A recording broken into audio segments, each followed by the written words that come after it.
Solomon, king of ancient Israel, built a house for God, on the hill in Jerusalem. There at Solomon's temple, the ancient Jews performed daily sacrifices to the living God. But, when the Jews lost their way and fell into sin, God sent plagues and punishments upon them.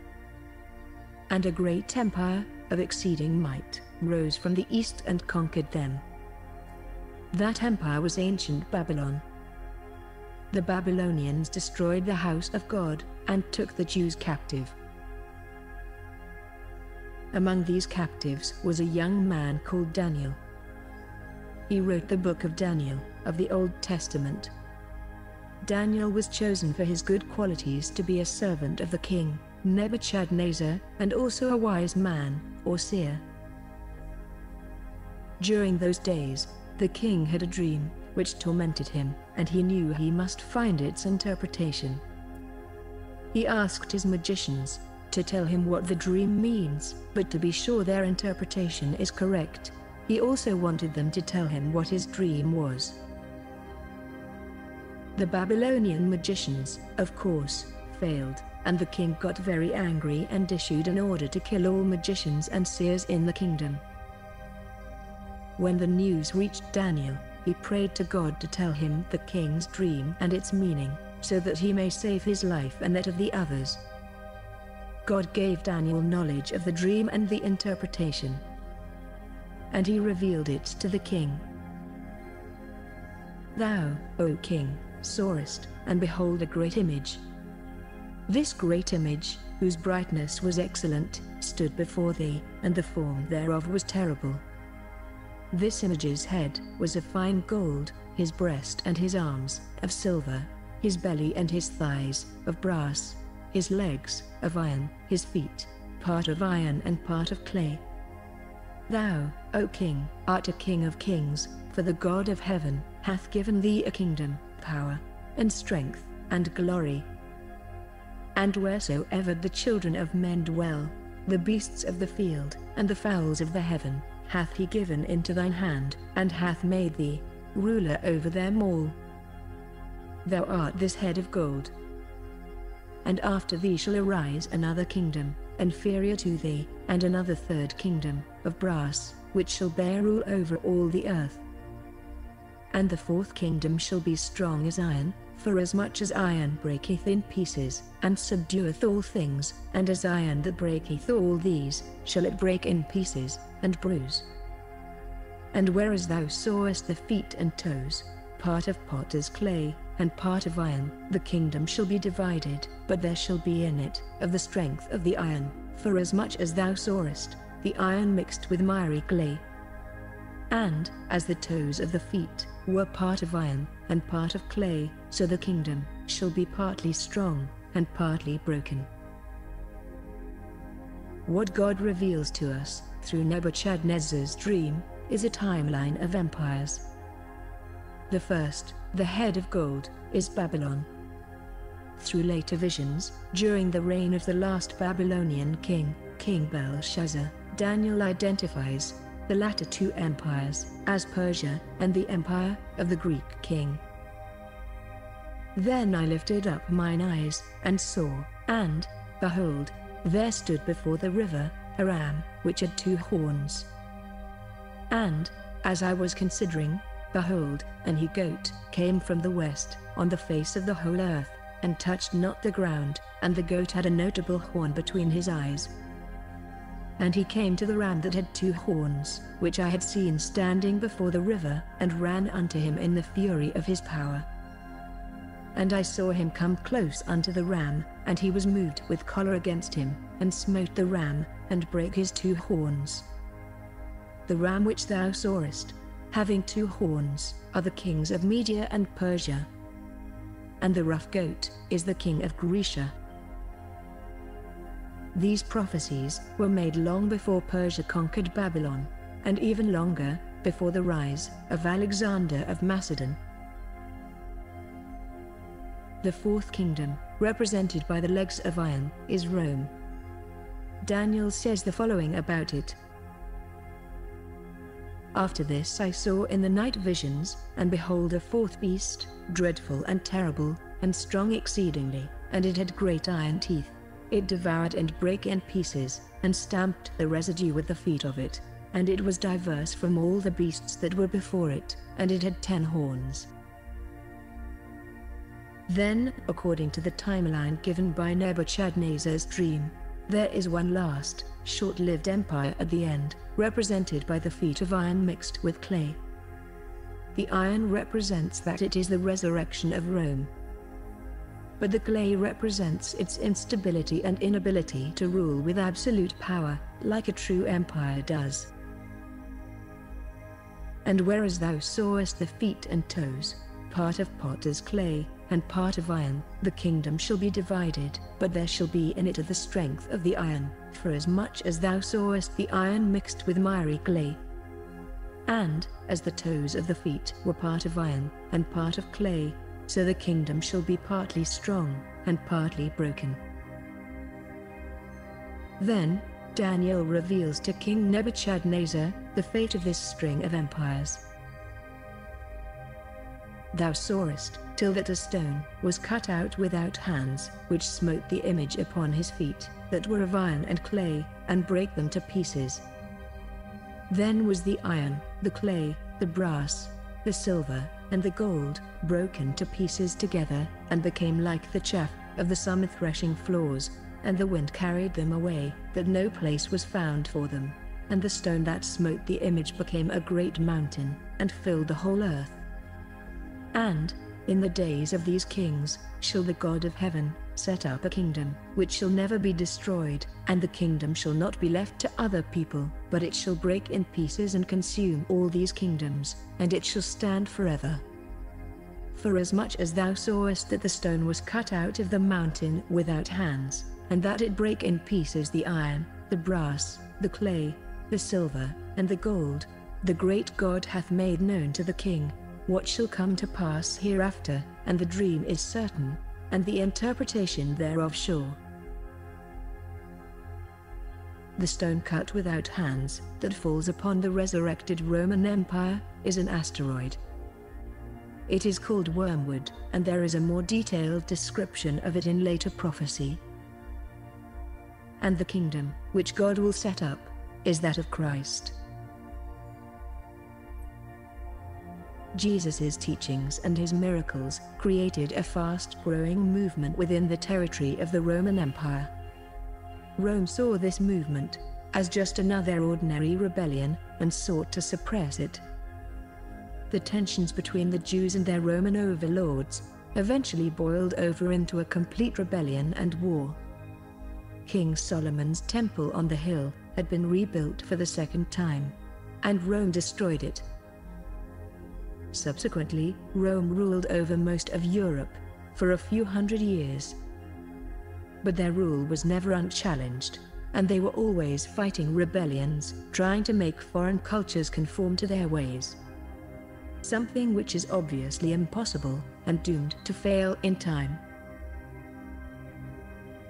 Around 400 AD, the massive forces of the Huns invaded from the east. This caused a great immigration of peoples, like the Visigoth, Ostrogoth, and Vandals, to flood into Roman territory. Rome was terribly challenged by this immigration problem, and the situation worsened after Attila the Hun sacked several of Rome's cities. This ultimately caused a significant difference in the standard of life between the western and eastern parts of Rome, and so it split in two. The eastern provinces not wanting to carry the weight of the failing west. Shortly after that, the western part of Rome became partitioned among the immigrating peoples that settled in it.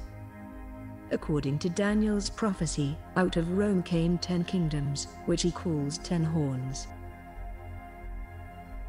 And the 10 horns out of this kingdom are 10 kings that shall arise. Then Daniel speaks of another small horn that rises after them, and rules over them. I considered the horns, and, behold, there came up among them another little horn, before whom there were 3 of the first horns plucked up by the roots, and, Behold, in this horn were eyes like the eyes of man, and a mouth speaking great things. I beheld, and the same horn made war with the saints, and prevailed against them. And he shall speak great words against the Most High, and shall wear out the saints of the Most High, and think to change times and laws, and they shall be given into his hand, until a time and times and the dividing of time. This little horn is a little kingdom. This little kingdom is the Vatican. The Romans, initially trying to stop the Christian Revolution, in time, as it was spreading through their domain, saw something very valuable in it. Jesus' teachings of morality and goodness, and the concept of God, being universal, were successfully spreading with disregard for ethnic and cultural differences among many different peoples in the empire. Rome, being unable to stop Christianity, saw it as the perfect method of control over otherwise diverse populations. Religion became the perfect tool for building an empire in a new way, which brute force could not achieve. On October 27, 312 AD, Constantine I, emperor of the Eastern Roman Empire, had a vision of a cross in the sky, just before the battle at the Milvian Bridge. With this sign, God told Constantine that he is with him and supports him and Rome. This, of course, never really happened, and was just the first of many propaganda stories that Rome spread, trying to portray itself as the positive side supported by God. The story about Constantine's vision, when examined thoroughly from the historic sources, utterly falls apart as an apparent lie.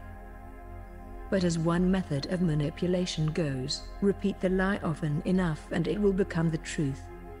Rome made itself out to be a representative of God, and chosen by him to inherit Christ's church, so many times that people started to believe it. In 538 AD, the Eastern Roman Empire was finally able to retake the city of Rome from the Ostrogoths, and Roman Emperor Justinian I appointed the next 3 popes. This was the beginning stages of the Papal States. As Daniel's prophecy tells us, the Pope will blaspheme against God, claiming himself to be a representative of God on earth, and claiming to have the power to forgive sins. He will change God's laws, and of course the papacy rarely adheres to Scripture. The most obvious example of this is the worship of Sunday instead of the Sabbath. And he will make war against the saints. Of course, the papacy is responsible for massive genocides, like the Spanish Inquisition, during which thousands of Jews and Muslims were killed for refusing to convert to Catholicism. The papacy's epic wars against the Protestant Christians, and many more examples like this, can be given throughout history. Everybody is familiar with the prophecy of John regarding 666, the mark of the beast. The beast being a reference to the Antichrist, the coming leader of the New World Order. Here is wisdom. Let him that hath understanding count the number of the beast, for it is the number of a man, and his number is 666. 666 is in fact the Roman numeral equivalent to the title of the Pope, Vicarius Filii Dei. From Latin, this literally translates to substitute of the Son of God, a substitute which Jesus himself never appointed. Ephesians 6:12, for we wrestle not against flesh and blood, but against principalities, against powers, against the rulers of the darkness of this world, against spiritual wickedness in high places. The principality is the Vatican, the high place is the Church, the spiritually wicked is the Pope. And we wrestle not against flesh and blood, but against the concept of empire. against a network of organized crime which conspires against the unaware masses, and manipulates events to steer the world in the direction of their own liking. Against oligarchic rule. As the kingdoms of Western Europe grew strong, in the wake of Western Rome's collapse, the Eastern Roman Empire saw that they stand no chance in ever regaining them militarily. The French, the Spanish and the English were too advanced to ever again be made to accept a Roman ruler and pay their taxes to Rome. So, Rome employed a different tactic and worked in the shadows, making deals with the corrupt and power-hungry, until they eventually ate away at the sovereign kingdoms and turned them into puppet states of Rome. And then these puppet states were made part of the Catholic kingdom, called Christendom. And all the kings were crowned by the Pope. The ordinary man interpreted this as a sign of respect to God, and never questioned the sovereignty of their countries. And of course, when one of these kingdoms in Christendom decided to disobey his handlers from Rome's hidden hand, the Pope would excommunicate them. This basically meant that the country which was excommunicated was free to be attacked and sacked by the other members of Christendom. Thus, the enslaved puppet kings regulated themselves, and they all obediently obeyed the Pope and the hidden empire that stands behind him. God's response to the hijacking of Christianity came exactly 72 years after Rome's milestone establishment of the Byzantine papacy in 538 AD. In 610 AD, the angel Gabriel began giving the revelation of the Holy Quran to the Prophet Muhammad. The Arabs recognized God's presence in the message and bowed obediently in Islam. For this, God built them up into a vast empire. Being at the crossroads of Europe, Africa, and the East, the Arabian Caliphate flourished in trade, culture, science, and most of all, spirituality. God made the Arabs protectors of the Holy Land, and gave them the privilege to build the third house of God on the hill in Jerusalem. The blessings of God, for their devotion, continue till present day, more than a millennia later, and the Arabs make, as if by magic, the deserts into oases, and the most powerful men in the world come seeking their allegiance. The Quran was given to mankind to preserve the truth and oppose Rome's manipulation. The main point of contention between the Catholics and the Quran is, of course, in regards to the worship of Jesus. The papacy, with its imperial goals, twisted Christianity. They needed a religion which diverges from the rest, and opposes them, and makes their particular religion the only truth. They achieved this through shifting Christianity's worship of God, which is universal, to the worship of Jesus, which is unique only to the church which they rule over. Of course, going by the Bible alone, it nowhere prescribes that one should worship Jesus, and Jesus never asked it of any of his followers. John 14:6, Jesus saith unto him, I am the way, the truth, and the life. No man cometh unto the Father, but by me. Jesus says, I am the way, meaning, do like me, turn the other cheek, love your enemy, and most of all, worship God, like I do, because this is the truth, which leads to the gift of God, which is the everlasting life. The papacy's manipulation, in later years, went even further, teaching Christians to worship the Virgin Mary. The Quran makes it clear that nothing should be associated with the living God.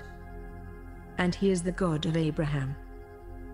The name, Allah, is the Hebrew name, Eloh, whose majestic plural is Elohim, the most popular name for Abraham's God in Judaism. To have a deeper understanding of the living God, and why nothing should be associated with him, one must study earlier scripture. According to the most ancient core Hinduism teachings, God is the causeless, birthless, infinite, unchanging, living self, who causes the illusion of a material existence in the senses, as a dream.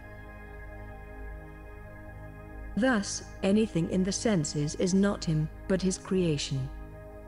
Even the God in heaven, sitting on a throne, is not him, but a manifestation of him, within the physical dream world. Which also happens to be the reason why the Quran is against the concept of a Trinity.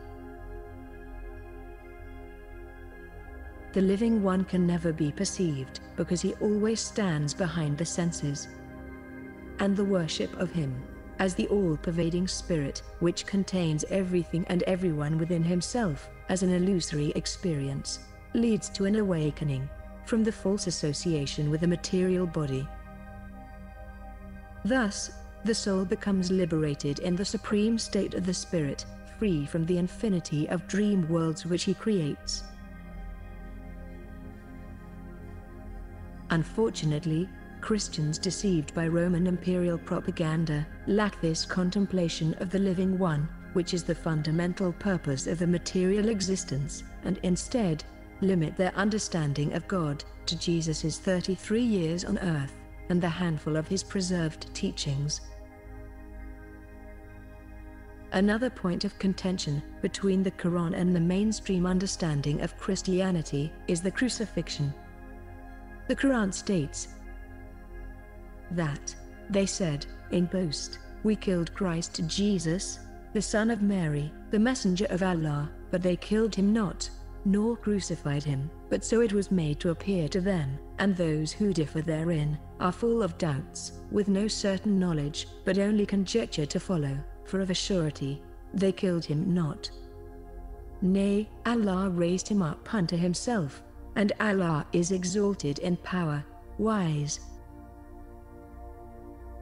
This is of course refuted by the Christians, who insist that Jesus was crucified and died. This disagreement can easily be resolved by the study of the Nag Hammadi texts. They are 13 codices of early Gnostic Christianity, hidden away, buried in jars, in the Upper Egyptian town of Nag Hammadi, and uncovered in 1945. They preserve the original Christianity, untouched by Rome. In Nag Hammadi's second treatise of the Great Seth, Jesus reveals, "Those who were there punished me, and I did not die in reality, but in appearance, lest I be put to shame by them, because these are my kinsfolk. I removed the shame from me, and I did not become faint-hearted in the face of what happened to me at their hands. I was about to succumb to fear, and I suffered according to their sight and thought, in order that they may never find any word to speak about them. For my death, which they think happened to them in their error and blindness, since they nailed their man unto their death. For their annoyers did not see me, for they were deaf and blind. But in doing these things, they condemned themselves. Yes, they saw me, they punished me. It was another, their father, who drank the gall and the vinegar, it was not I. They struck me with the reed, it was another, Simon, who bore the cross on his shoulder. I was another upon whom they placed the crown of thorns. But I was rejoicing in the height over all the wealth of their archons, and the offspring of their error, of their empty glory. And I was laughing at their ignorance." What Jesus is explaining here is that he is a liberated soul, which can enter and possess a body freely. And in the same way, he can leave that body before it dies. Thus, he does not die with the body.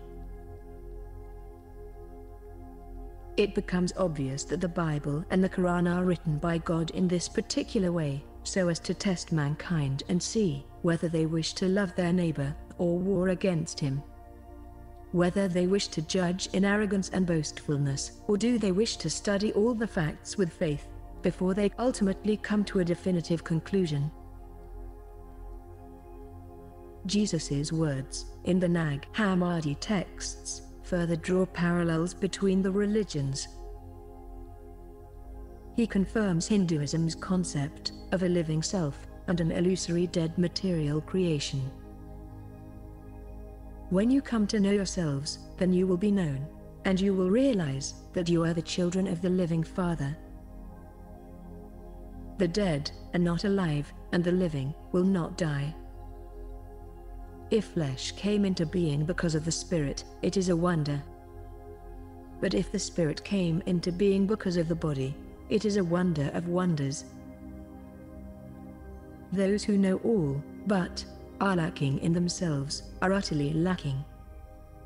Those who have found themselves, of them the world is not worthy.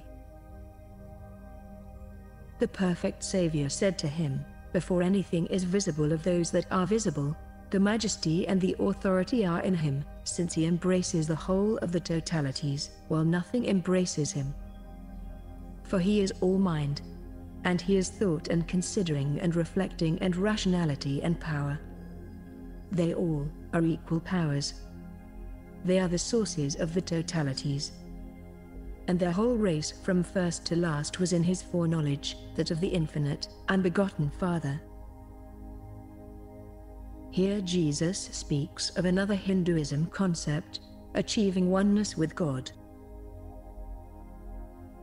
The emanation of the totalities, which exist from the one who exists, did not occur according to a separation from one another, as something cast off from the one who begets them. Rather, their begetting is like a process of extension, as the Father extends himself to those whom he loves, so that those who have come forth from him might become him as well. So, once we understand that God divides his supreme spirit into souls, and through the material lives, these souls achieve oneness in God, and that is what Jesus himself has done, to achieve his position, and according to Hindu scripture, there are many more such souls from many worlds, who have transcended the illusion of this and other material universes, and are also liberated souls like Jesus. Then it becomes obvious that one should see the manifestations of these ascended beings as a manifestation of God within the world, but one should not worship the image, but only the spirit in the beyond, which is the unseen cause of all things.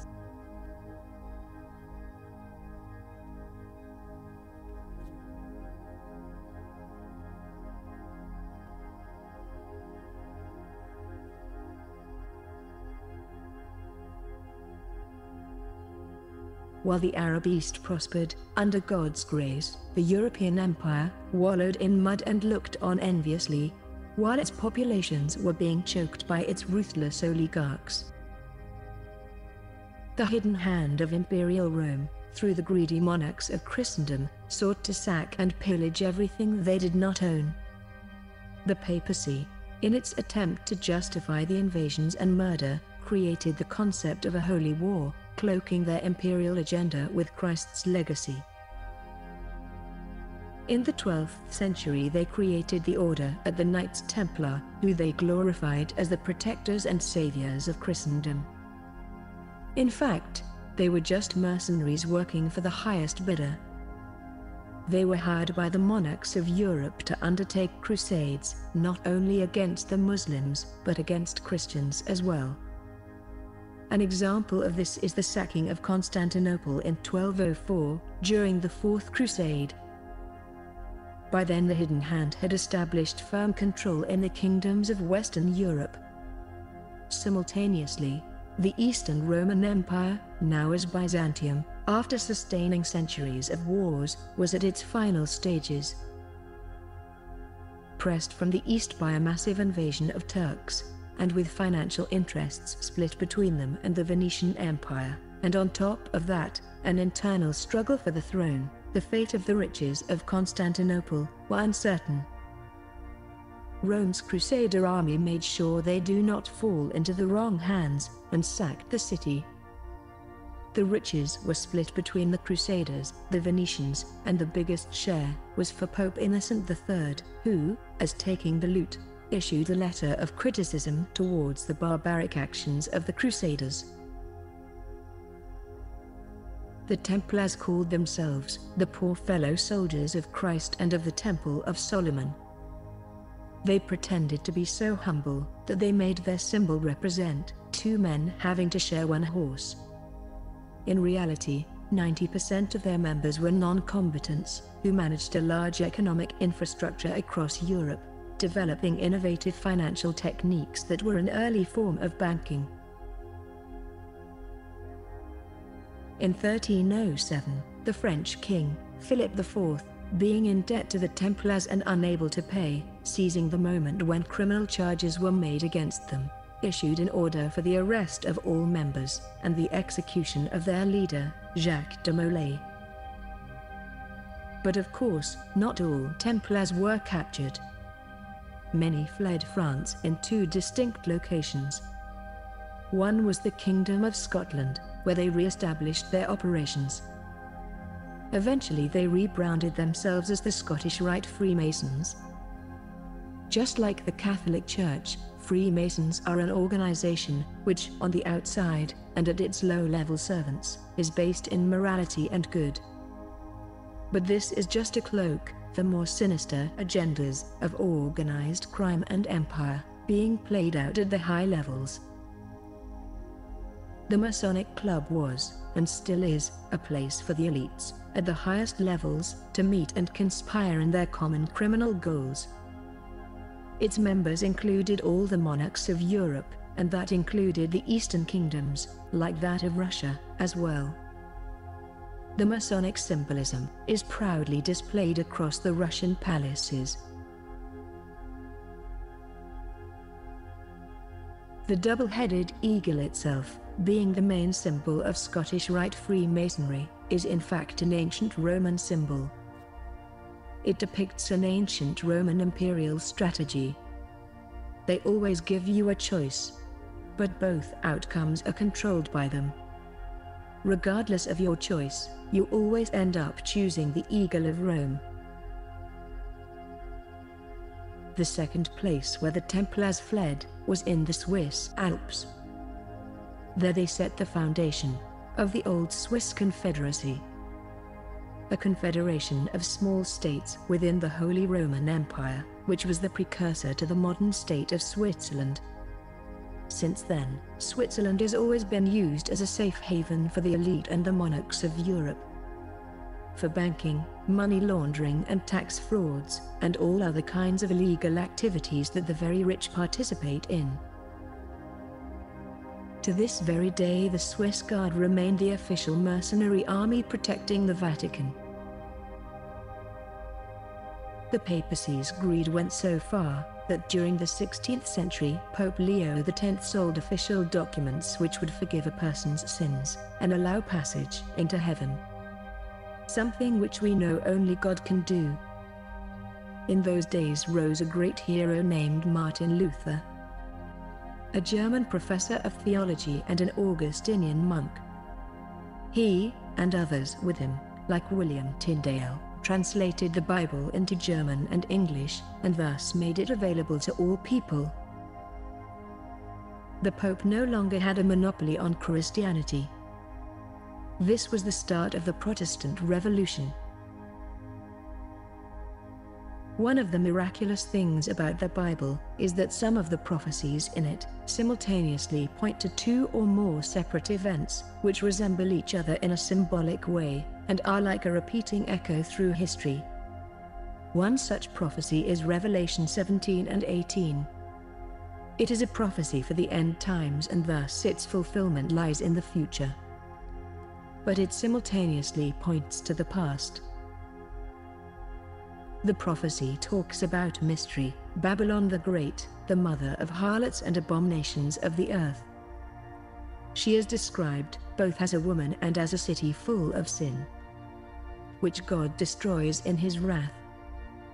The woman is said to be arrayed in purple and scarlet color, and decked with gold and precious stones and pearls, having a golden cup in her hand, full of abominations and filthiness of her fornication. She sits upon a beast, and the beast has 7 heads. Later on, It is described that the 7 heads are 7 mountains, on which the woman sits. Rome is known as the city on 7 hills, and the colors of the Vatican clergy are purple and scarlet. This was the interpretation that the Protestants wrote in the footnotes of the Geneva Bible from 1599. This was their proof that the papacy is an evil force. Protestants opposed to the manipulation and rule of the papacy began to spring up all throughout England and Germany. The English at the time were not in very good relations with the Catholic nations of Europe. In 1532, under pressure from the Protestant movement, and other political and financial benefits, Henry VIII divorced England from the papacy, with the start of official Protestant reformations. This act of the English, standing on the side of God's word, pleased the Lord, and his blessing soon followed. The gift that God gave England was the conquest over the Americas, and also all her other colonies like Australia and New Zealand. The British Empire spanned the globe and became so great that the sun did not set on her. The papacy's response to the rise of Protestantism was a new Inquisition, and 2 major military conflicts were instigated. The French Wars of Religion 1562 to 1598, in which the Catholics fought the French Protestants. 3 million people were killed. The second military conflict was the 30 Years' War, 1618 to 1648. It was a war between the Protestant and Catholic states in the Holy Roman Empire. It resulted in the deaths of over 8 million people, including 20% of the German population.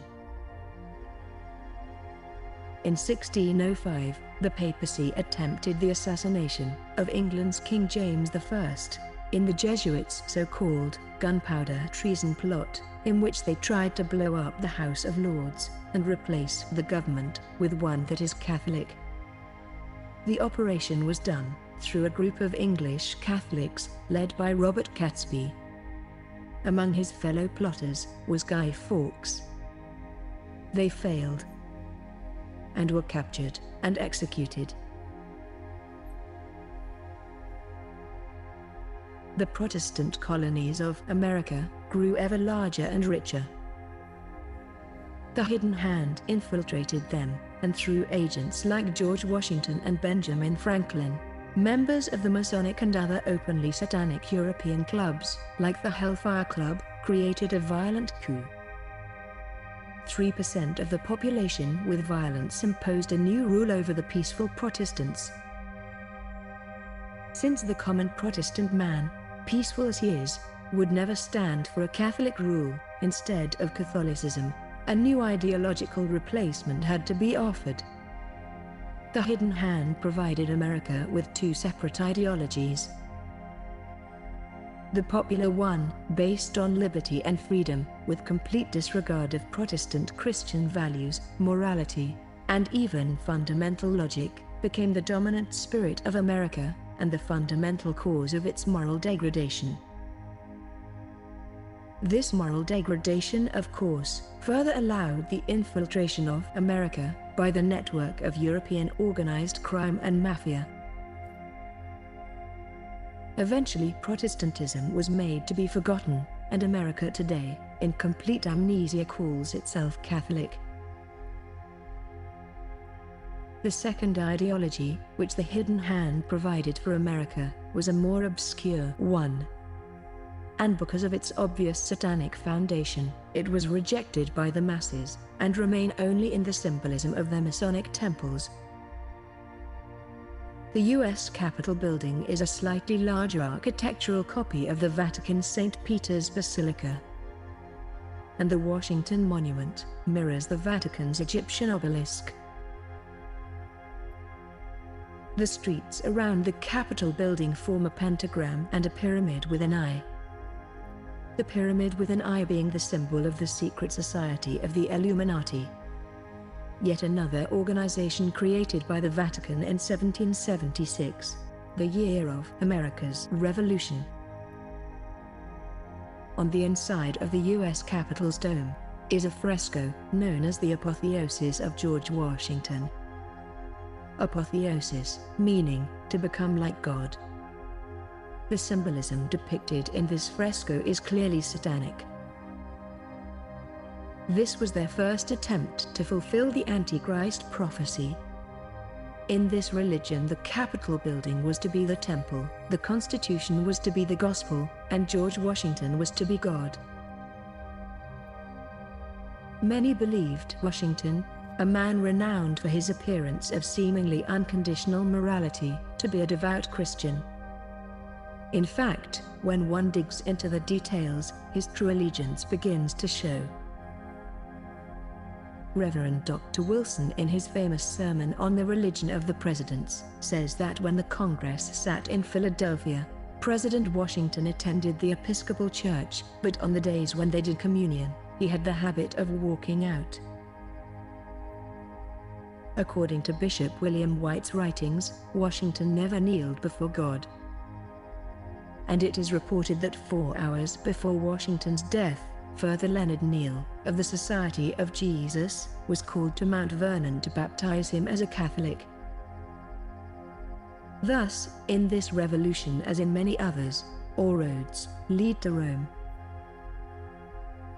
In the Age of Reason, the Hidden Hand's influence through the papacy slowly diminished, and the power was gradually shifted from the Vatican to Washington, D.C.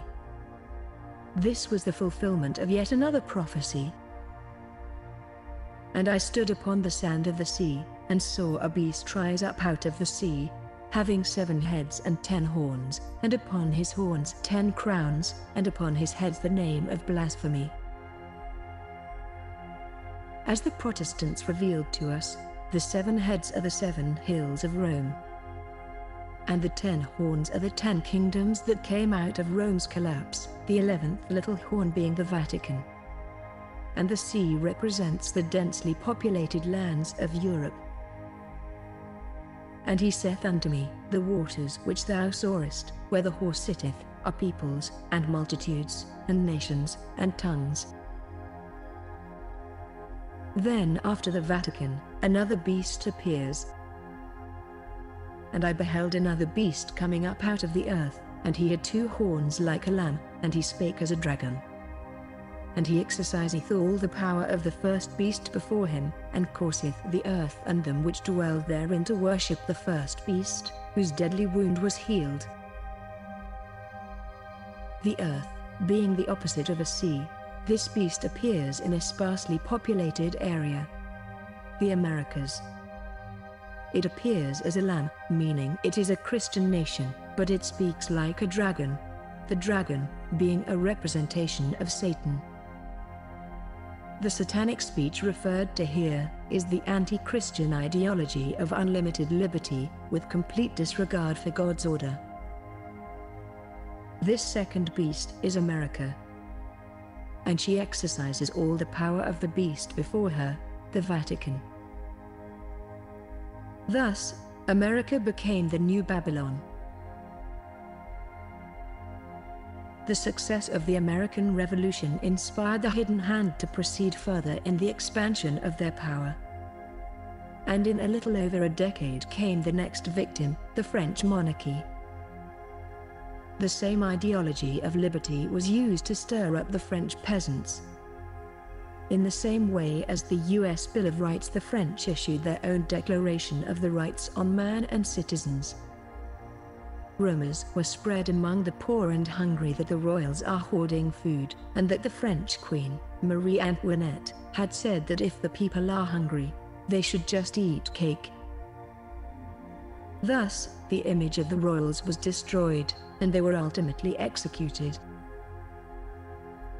After a prolonged power struggle, the Hidden Hand was ultimately able to gain an advantage through an influential general, Napoleon Bonaparte.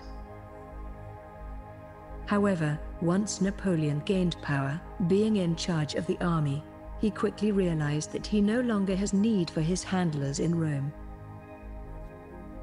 In 1798, French forces took Rome and Switzerland. In 1804, during Napoleon's crowning by Pope Pius VII, Napoleon took the crown and placed it on his own head, clearly showing his victory over the Vatican. All this was yet again part of prophecy. And he shall speak great words against the Most High, and shall wear out the saints of the Most High, and think to change times and laws, and they shall be given into his hand until a time and times and the dividing of time. Daniel's prophecy is telling us how long the Vatican will rule for. The phrase, a time, times, and the dividing of time, often found in the Bible, is a reference to 3.5 years. It can also be seen mentioned as 42 months, or 1,260 days. A day in the Bible is often equated with an year. From the founding of the Byzantine papacy in 538 to Napoleon's conquest of it in 1798 is exactly 1,260 years. Then the prophecy tells us that the hidden hand's power will return. And I stood upon the sand of the sea, and saw a beast rise up out of the sea, having 7 heads and 10 horns. And I saw one of his heads as it were wounded to death, and his deadly wound was healed, and all the world wondered after the beast.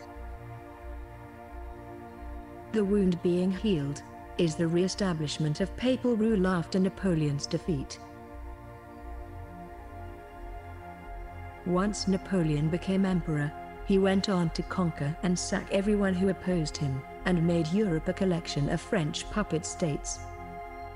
He eventually went on to attempt the conquest of Russia with an army of 500,000. Napoleon failed in his invasion, and this ultimately set the stage for his downfall. In his prophecies, Nostradamus famously has 3 antichrists. Napoleon is the first. Pow, nay, Lauron, more fire than blood, swimming in praise, the great man hurries to the confluence. He will refuse entry to the magpies, Pampon endurance will confine them. Pau, Ney, and Lauron reference 3 towns in Paris, although the last is actually named Oloron, but the prediction is quite accurate.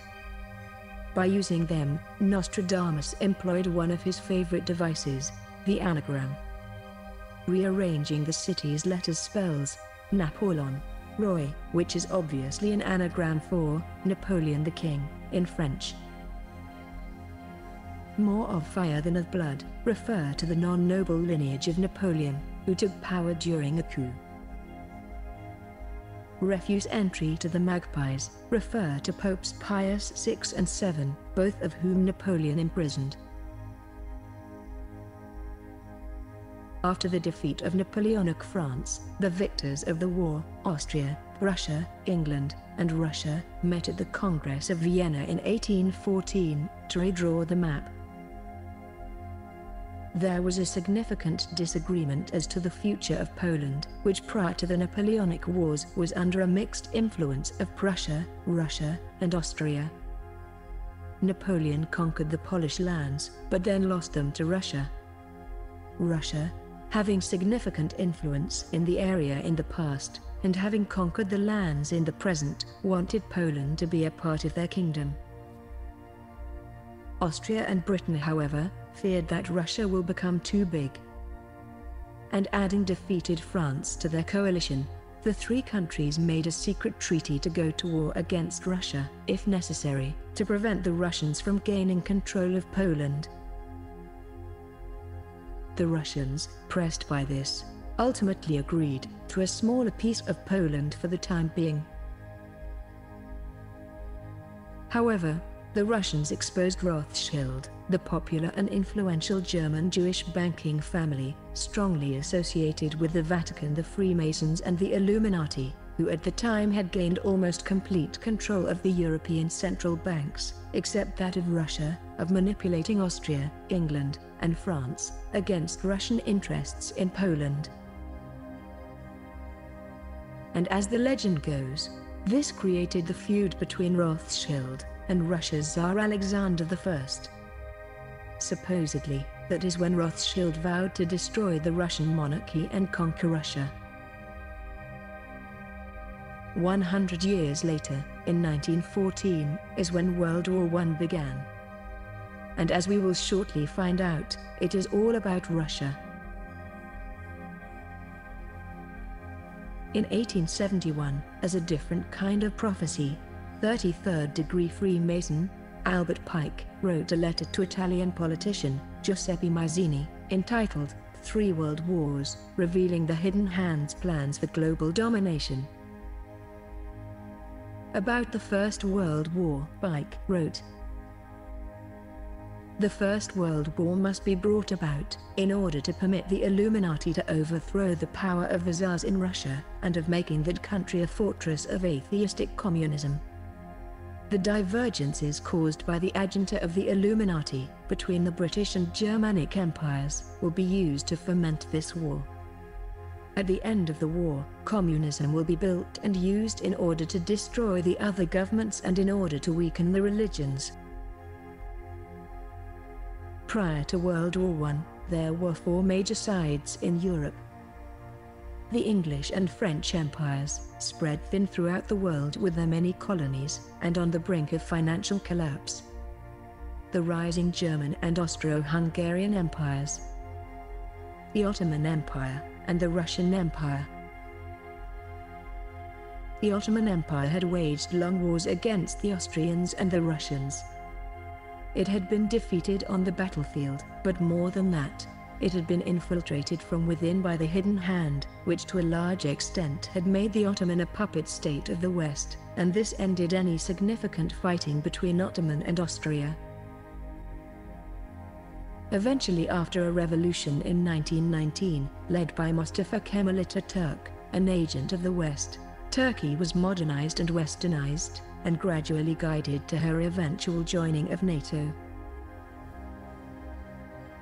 The Russians, however, successful in their wars against the Ottomans, chose to pretend to be ignorant of the infiltration of the Ottomans by the Austrians, and continued their offensives. In 1879, Russia was able to liberate their Slavic neighbors in the Balkans, after centuries of Ottoman occupation. The pro-Russian governments of Serbia, Romania, and Bulgaria were established. This was looked at very negatively by the Austrians, because these countries were cut out of the territory of their puppet state, Ottoman. But more than that, this liberation of the Balkans made a big problem for the German-Austrian imperial plans. The Austrians were hoping to make a railway going from Germany all the way to the eastern oil-rich lands of the Ottomans, which is today Iraq. This railway would have brought oil into the heart of Europe and made the Germans and the Austrians very rich. But now in the path of that railway stood liberated Serbia. On the 28th of June 1914, Archduke Franz Ferdinand of Austria visited Bosnia and Herzegovina, where he was assassinated. The assassination was of course blamed on Serbia, and the Austrian invasion began. Russia stood on the side of Serbia, and Germany and the puppet state of Ottoman stood on the side of Austria. The British and the French, eager to suppress the rising German Empire, attacked them. The result of the war was the defeat of the German, Austrian, and Ottoman empires. As for the Russians, they suffered Rothschild's promise. Karl Marx, an agent of the hidden hand, wrote the Communist Manifesto, which was spread in Russia through the Masonic lodges. The ideology of communism, alluring to the impoverished masses, swept through Russia, just like the American and French revolutions. The Bolshevik Revolution of 1917 brought down the Romanov royal family and they were executed. The Russian monarchy, one of few in Europe functioning for the benefit of its people, was now destroyed. The hidden hand, however, although successful in bringing down the royals, failed in their conquest of Russia because its communist government was ultimately inherited by Joseph Stalin, a Russian patriot who would never sell out to the West. And communism, initially intended as described by Albert Pike's letter, to weaken the governments not controlled by the hidden hand, in those days became a global movement against the crimes of Western imperialism and oligarchic rule. At that same time, in 1917, on the other end of Europe, in a small Portuguese village called Fatima, the Catholic Church created yet another propaganda story. They claimed that the Virgin Mary had appeared to 3 young children and had revealed to them a prophecy. Conveniently, the prophecy painted Russia as the problem, and the Vatican as the solution. Supposedly, Mary said the following: "To save them, God wishes to establish in the world devotion to my Immaculate Heart." Again, with this, we see shifting of the worship from God to his servants. "If what I say to you is done, many souls will be saved and there will be peace. The war is going to end. When you see a night illumined by an unknown light, know that this is the great sign given you by God that he is about to punish the world for its crimes by means of war, famine, and persecutions of the Church and of the Holy Father. To prevent this, I shall come to ask for the consecration of Russia to my Immaculate Heart."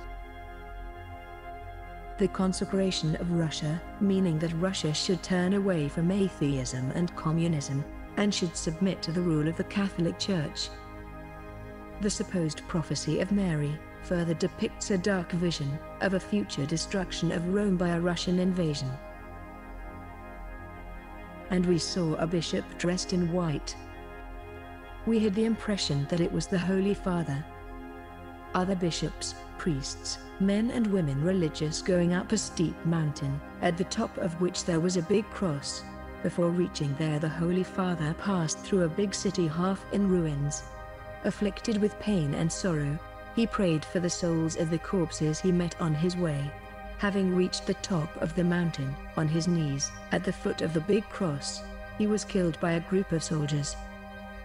Beneath the 2 arms of the cross, there were 2 angels, each with a crystal aspersorium in his hand, in which they gathered up the blood of the martyrs, and with it sprinkled the souls that were making their way to God." Again, this depicts Russia as the aggressor, and the Pope as a martyr chosen by God. The miracle associated with the appearance of Mary was the sun appearing to dance, and it was supposedly seen by thousands of people. But the only evidence provided is a few pictures of a crowd of people, some of who, at the forefront of the picture, are looking up at the sky. As if that wasn't enough, Pope Pius XII claimed to have witnessed the same miracle of the sun 4 more times from the Vatican, 33 years after the event in Portugal. About the Second World War, in his letter from 1871, Albert Pike wrote, "The Second World War must be fomented by taking advantage of the differences between the fascists and the political Zionists. This war must be brought about so that Nazism is destroyed and that the political Zionism be strong enough to institute a sovereign state of Israel in Palestine. During the Second World War, international communism must become strong enough in order to balance Christendom, which would be then restrained and held in check until the time when we would need it for the final social cataclysm." After World War I, the defeated German Empire was made to pay billions in war reparations to the victors. The Germans could not pay the debt, and the Great Depression of the 1930s, which originated from the United States, further worsened the economic situation of Germany. The German people, refusing to believe that they have lost the war, and believing that it was disloyal politicians, Jews and communists, who had orchestrated Germany's surrender, and the population being shamed by having to pay war reparations, Germany was ripe for a nationalist revolution to free itself from all foreign interference. The Hidden Hand, using the crisis and trying to bleed every last drop out of the German people, saw that their actions will inevitably lead to a German revolution, and caused them to lose control of Germany. So, they hijacked the revolution with their agent, Adolf Hitler.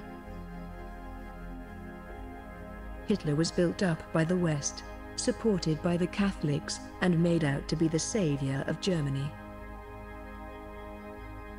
Yet another false flag terror operation, the burning of the German Reichstag, which was blamed on the communists, helped Hitler consolidate power. After Hitler took the power and liberated Germany from foreign interference, he used the German might to militarily unify the Hidden Hand's puppet states under one vast European empire. They called it the Thousand-Year Reich. Everyone gave up to Hitler without a fight, because they were all secretly controlled by the same overlords who put Hitler in power.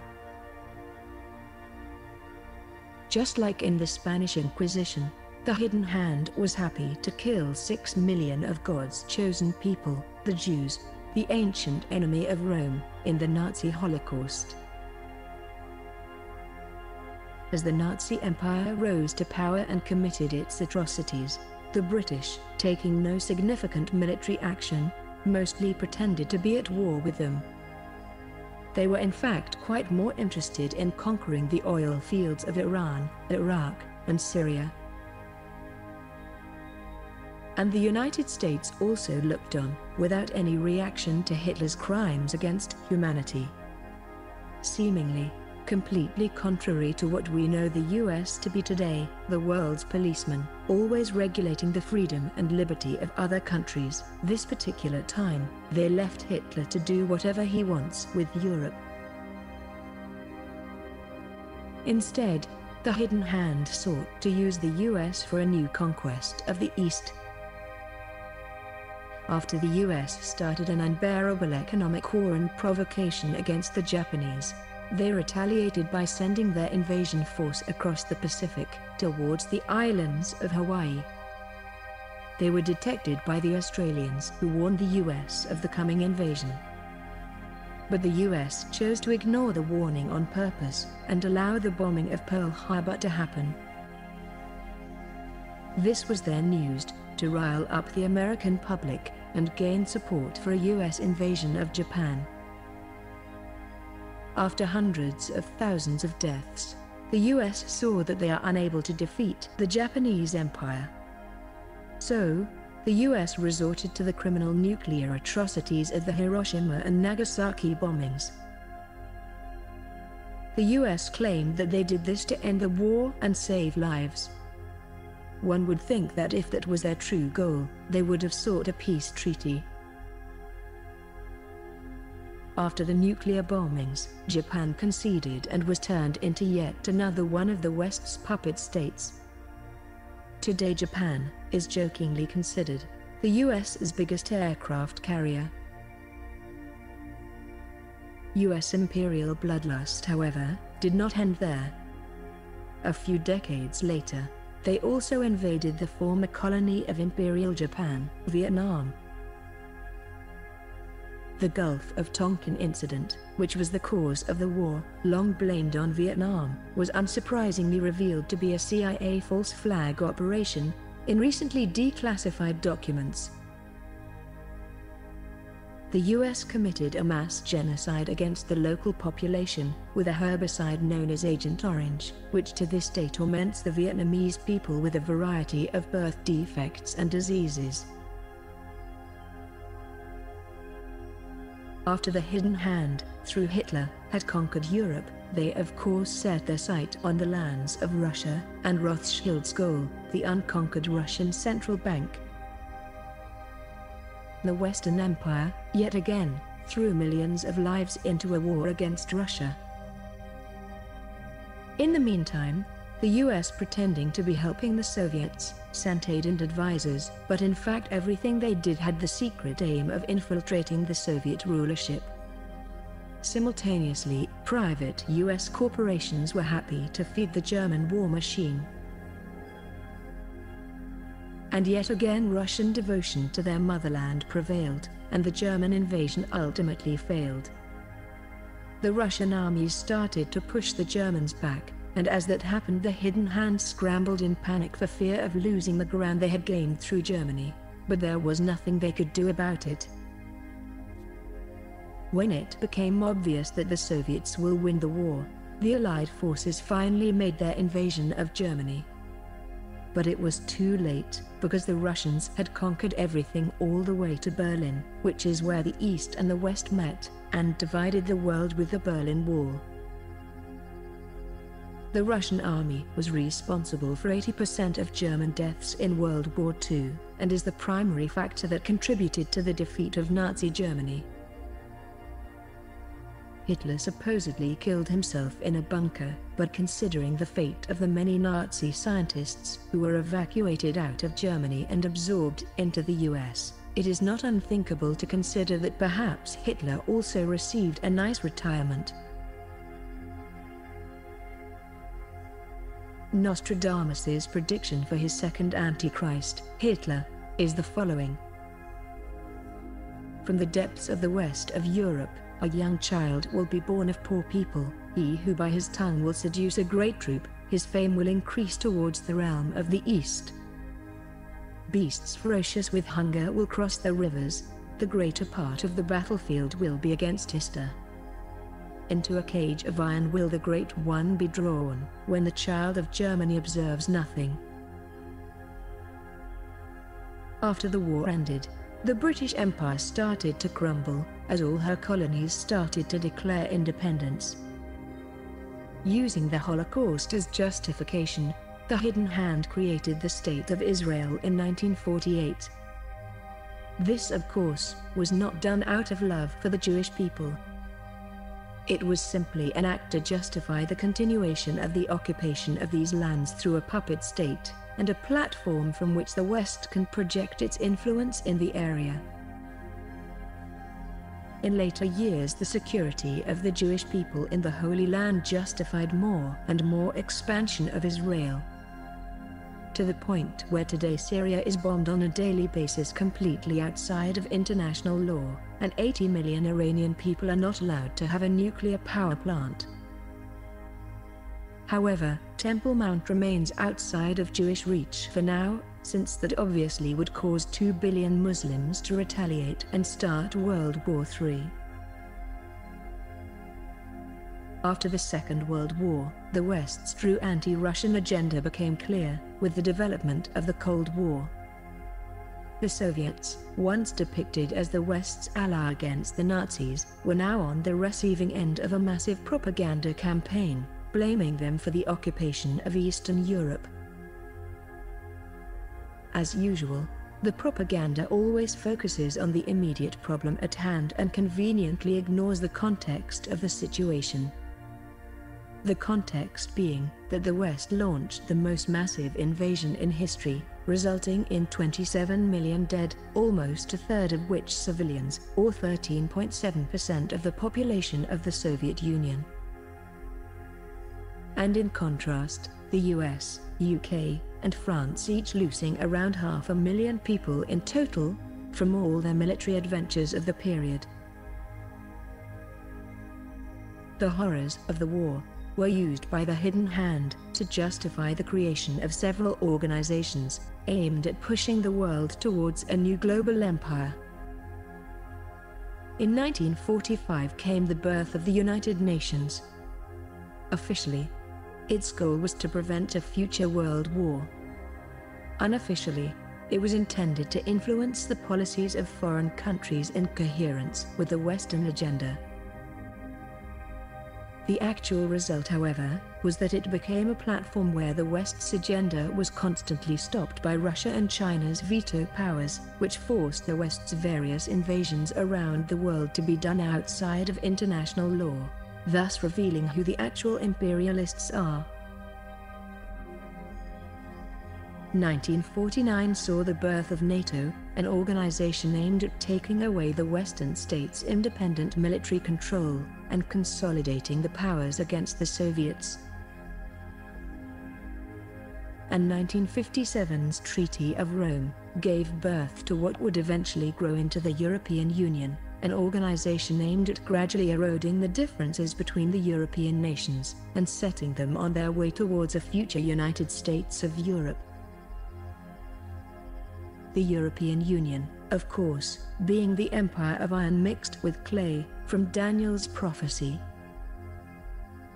Its clear inability to rule like Iron Rome, and cracking at its clay parts, in the form of Grexit and Brexit, and with constant separatist movements, and Eastern European pro-national leaders refusing to conform, the EU is a perfect manifestation of prophecy. And its occult agenda is not even hidden, but plain to see for those who know to read the signs. The European Parliament building is a representation of ancient Babylon's unfinished Tower of Babel. The tower itself, in turn, symbolizing man's pride in his works, and his determination to reach the heavens and attain godhood, but not with the approval of God, but in spite of him. A further push towards globalization has been done in recent times by billionaire George Soros's many NGOs, through which he has flooded Europe with migrants. The goal being to dilute the local population, and therefore dilute their voting power. Then they would be forced to accept more globalist policies, and would gradually lose their national identity. The same thing is being done in the US with Mexican immigrants, the ones Trump wanted to build a wall against. In 1945, the Bretton Woods Agreement established the dollar as the world reserve currency, which meant that international commodities were priced in dollars. The agreement, which gave the US a distinct financial advantage, was made under the condition that the dollar would remain tied to gold. The US promised not to print a lot of money, but this was on the honor system, and the Federal Reserve did not allow any audits. The US Federal Reserve, which is in fact in no way federal, but a cartel of private banks, led by the likes of Rothschild, who hijacked the United States banking system in 1913, and made themselves the sole owner of the right to issue the US dollar and loan it with interest to the United States government, of course, had no interest in any honor systems, and were happy to print as much as possible. Soon it became obvious that the US is printing a lot more dollars than it has gold, and many countries asked for the tons of gold they had stored in US vaults. The situation climaxed in 1971, when France attempted to withdraw its gold, and Nixon refused, and suspended the dollar's convertibility to gold. Afterwards, the US pressured every member of OPEC to accept only payments in dollars in return for US protection of their oil fields. The act of tying the dollar to oil instead of gold forced every oil-importing country in the world to maintain a constant supply of Federal Reserve paper, and in order to get that paper they would have to send real goods to America. This was the birth of the petrodollar. Paper went out and goods came in. This was the largest financial con in history. This allowed the US to have the biggest military budget in the world. The Cold War and the CIA's constant attacks and infiltrations of the Soviet Union eventually caused its downfall. One of the more significant events was the CIA's Operation Cyclone of 1979, in which the CIA created, financed and armed the Mujahideen terrorist organization, right outside the USSR's borders, in neighboring Afghanistan. The Soviets were then forced to intervene, trying to stabilize the country and ensure their own border security, and this became one of the significant factors to bankrupt them. The CIA's Mujahideen eventually became the Taliban. The Soviet Union, infiltrated, bankrupted, and dysfunctional, was at its final stages, negotiating its disintegration during the process of German reunification in 1990. Declassified documents show that U.S. Secretary of State James Baker made a promise to Soviet leader Mikhail Gorbachev that after the Soviets pull out of the occupied territories, NATO would not move 1 inch east of the river Oder. In 1991, the Soviet Union collapsed. However, the hidden hand yet again failed to secure lasting control over Russia, because eventually in 1999 came to power KGB representative Vladimir Putin. According to Putin's own words, when he came into power, the Russian government was full of CIA agents which had to be cleared out. Putin created a new Russia which quickly became a beacon of hope for everyone opposed to US imperialism. The liberation of Russia from CIA influence by the KGB ultimately meant that now the world was once again divided and the Cold War could be reignited. The hidden hand quickly implemented a plan for expansion of the Western Empire and the surrounding of Russia and everyone allied with them, and not a client of the US banking and military industry. In 2001, the CIA perpetrated the most famous false flag terror operation of all time: the attacks of September 11th. Unfortunately for them, the plane which was supposed to hit Building 7 of the World Trade Center in New York never made it to its final destination. However, the demolition charges were already set up, so they just brought the building down anyway, and blamed the collapse on fires. To this day, officially, Building 7 remains the only steel-framed skyscraper to have fallen as a result of fire. The attacks were blamed on Afghanistan's Taliban, and somehow the world was made to believe that the two biggest skyscrapers, in the biggest city, in the greatest country in the world, were brought down by village people, who live mostly off their goats. So, the US prepared for an invasion of Afghanistan. And, while they were at it, somehow, Iraq's Saddam Hussein got mixed in that as well, and he was also to be invaded. In 2003, US Secretary of State Colin Powell waved a mysterious test tube in the UN, claiming that Saddam has weapons of mass destruction. But they were never found.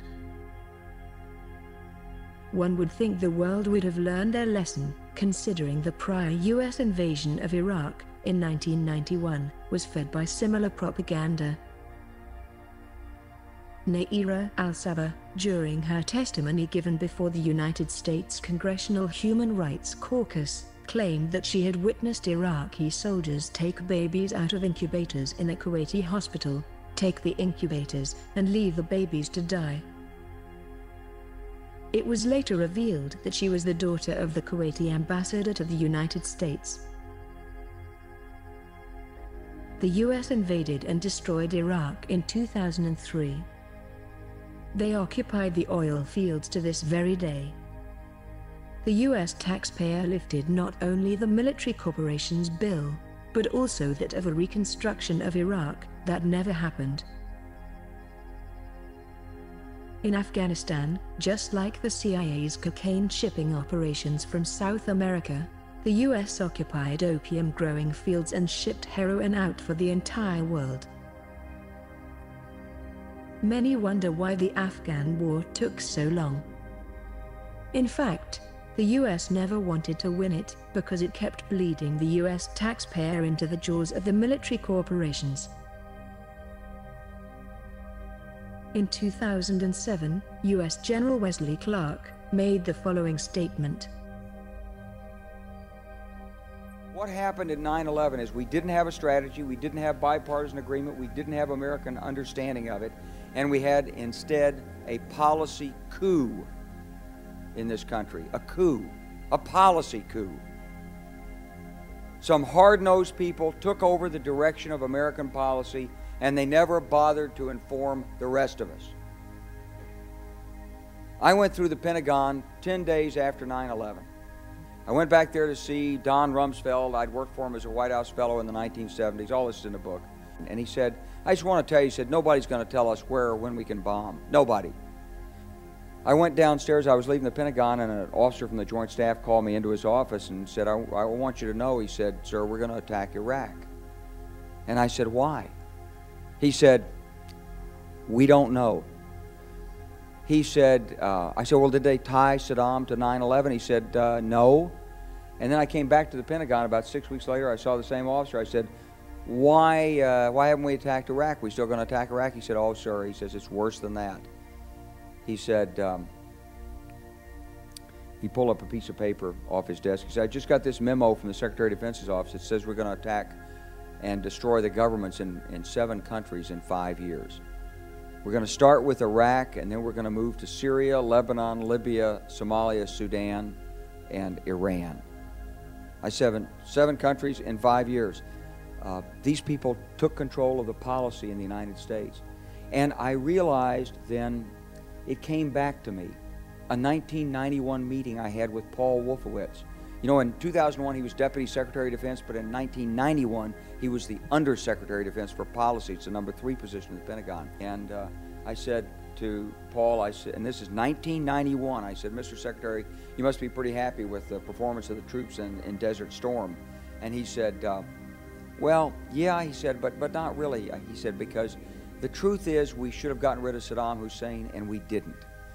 And this was just after the Shia uprising in March of '91, which we had provoked, and then we kept our troops on the sidelines and didn't intervene. And he said, but one thing we did learn, he said, we learned that we can use our military in the region, in the Middle East, and the Soviets won't stop us.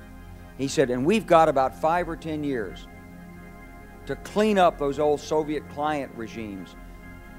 Syria, Iran, Iraq, before the next great superpower comes on to challenge us. It was a pretty stunning thing. You mean the purpose of the military is to start wars and change governments? It's not to sort of deter conflict? We're going to invade countries? And you know, my mind was spinning. This country was taken over by a group of people with a policy coup. Wolfowitz and Cheney and Rumsfeld, and you could name a half dozen other collaborators from the Project for a New American Century. They wanted us to destabilize the Middle East, turn it upside down, make it under our control. Was there a full-fledged American debate on it? Absolutely not. And there still isn't. They could hardly wait to finish Iraq so they could move into Syria. What is our aim? What is our purpose? Why are we there? Why are Americans dying in this region? 2009 came Obama's change. And in 2010 came Obama's CIA Arab Spring. The CIA used social media to rile up the young population of Northern Africa and the Middle East, promising them that regime change would give them a new, supposedly real, democracy and wealth that goes along with an American lifestyle. The youths protested the old regimes, and within them the CIA placed armed provocateurs to fire against the police. Ultimately, when the governments responded with force, trying to keep the situation under control, Western CIA-controlled media began building the narrative that the dictators were killing their own people, and if the coup fails there must be a US intervention in the name of human rights and democracy. Libya's Gaddafi was in the process of organizing a bloc of African countries to create a gold-based currency, which would replace the US dollar in trade. Libya, one of Africa's most prosperous nations, was completely destroyed by the US intervention. Hillary Clinton, in the spirit of ancient Rome, had the following to say about Gaddafi's murder. Yes, we came, we saw, he died. The same model was attempted to be applied in Bashar Assad's Syria. However, the West was stopped by Russia, who Assad asked for help. The West continued to demonize Assad, claiming that he is killing his own people with chemical weapons. The White Helmets, a volunteer organization with links to Turkey, was used to stage the aftermath of the supposed chemical attacks of Assad's regime. They were caught faking their evidence multiple times. When the demonization of Assad failed on the international scene, and the world refused to go to World War III over Syria, the CIA created and funded the terrorist organization of Islamic State. ISIS was an organization of mercenaries from around the Middle East, trained in Turkish NATO bases, and poured into northeastern Syria to occupy Syria's oil fields. They fought a long war against the Syrian army, and simultaneously were shipping the oil, valued at $700 million per year, into Turkey, where it was most likely bought up by the US at a black market price. Once Putin exposed the river of fuel trucks in the international media, the US was quick to cover it up by conducting a military operation and destroying thousands of ISIS fuel trucks. In 2016, US Central Command acknowledged that depleted uranium was used in the assault on the trucks. Depleted uranium is usually used against heavily armored vehicles. The US reportedly fired 5,100 rounds of 30mm depleted uranium ammunition from A-10 Thunderbolt II aircraft. This equates to 1,524 kilograms of depleted uranium, which was spread throughout Syria to poison people for thousands of years to come. The reason why the US used depleted uranium ammunition against ordinary fuel trucks is because of its much higher cost, and thus they generate more turnover for the US military corporations. This, of course, is not the first such case. The US used somewhere between 320 and 800 tons of depleted uranium in the first Gulf War of 1991, as well as in Fallujah, Iraq, in 2004. Ultimately, ISIS was defeated by the Syrian and Russian militaries. However, the US did not allow the Syrian advance to reach the oil fields of northeast Syria. The US military took them over from ISIS and is occupying them to present day, shipping Syria's oil out for itself, while the Syrian people, crushed by sanctions, die. After Turkey's Erdogan did the dirty work for the US in creating and managing ISIS, he asked the US for a reward. He asked that the US gives Turkey an air defense system. However, the US denied, on account of the fact that that would make Turkey too strong and potentially independent from the US. This caused a conflict between Turkey and the US, and the CIA attempted a coup against Erdogan in 2016, but it ultimately failed. Afterwards, Erdogan turned to Russia and bought an air defense system from them. Since then, it has been questionable which side will Turkey choose in the coming World War III.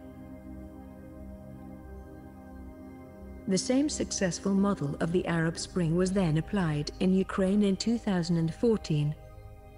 The European Union, promising possible admission of Ukraine if it stops trading with Russia, agitated the youths, and then armed foreign mercenaries infiltrated the crowds and shot at the police. This time, however, the events were followed up by a wave of openly Nazi militia, which overthrew the legitimate government and replaced it with oligarch Petro Poroshenko. The ordinary Ukrainian people, of course, did not support him, but no one wanted to go and die in a battle against his army of Nazis. So, the people just waited out until the next election, where, in their disparity, they were happy to replace him with a comedian, Vladimir Zelensky. After the 2014 Ukrainian coup, 3 major regions, populated by a majority of Russians, Crimea, Donetsk, and Luhansk, held a referendum of independence and joining the Russian Federation. Crimea was accepted by the Russians, and it could not have been rejected since it holds a very important Russian naval base. Claimed to have been annexed by force, Crimea voted yet for a second time in 2018 in the Russian elections, overwhelmingly in support of Vladimir Putin. The eastern provinces, however, were rejected by the Russians. The only reason why they were rejected was to appease the West, which was looking for an excuse for further intervention in Ukraine and demonization of Russia. The situation stagnated for a few years, as the eastern provinces experienced a daily assault from Poroshenko's Ukraine. The West then attempted coups in Venezuela in 2019, Belarus in 2020, Kazakhstan 2022. They all failed as a result of Russian support for the established governments. China, which slipped from the hidden hands control with 1966's communist revolution of Mao Zedong, a man depicted as a tyrant in US propaganda, and a national hero to the Chinese people, who made a China band for the people and against foreign interference, has also experienced the same pressure as Russia.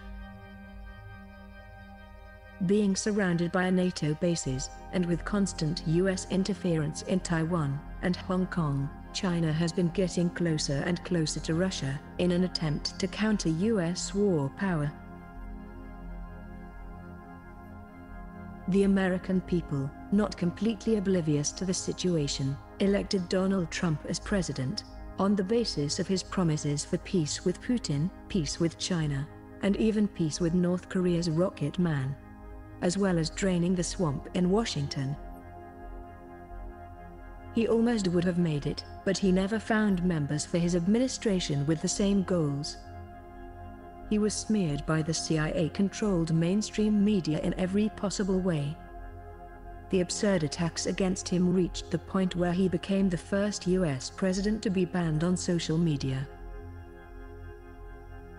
In 2018, Trump, in his complete confusion, elected CIA Director Mike Pompeo to be his Secretary of State. Then gradually Trump's determination for peace, under the influence of Pompeo, shifted towards a war stance, and sanctions became America's default reaction. I was the CIA director. We lied, we cheated, we stole. It was like we had entire training courses.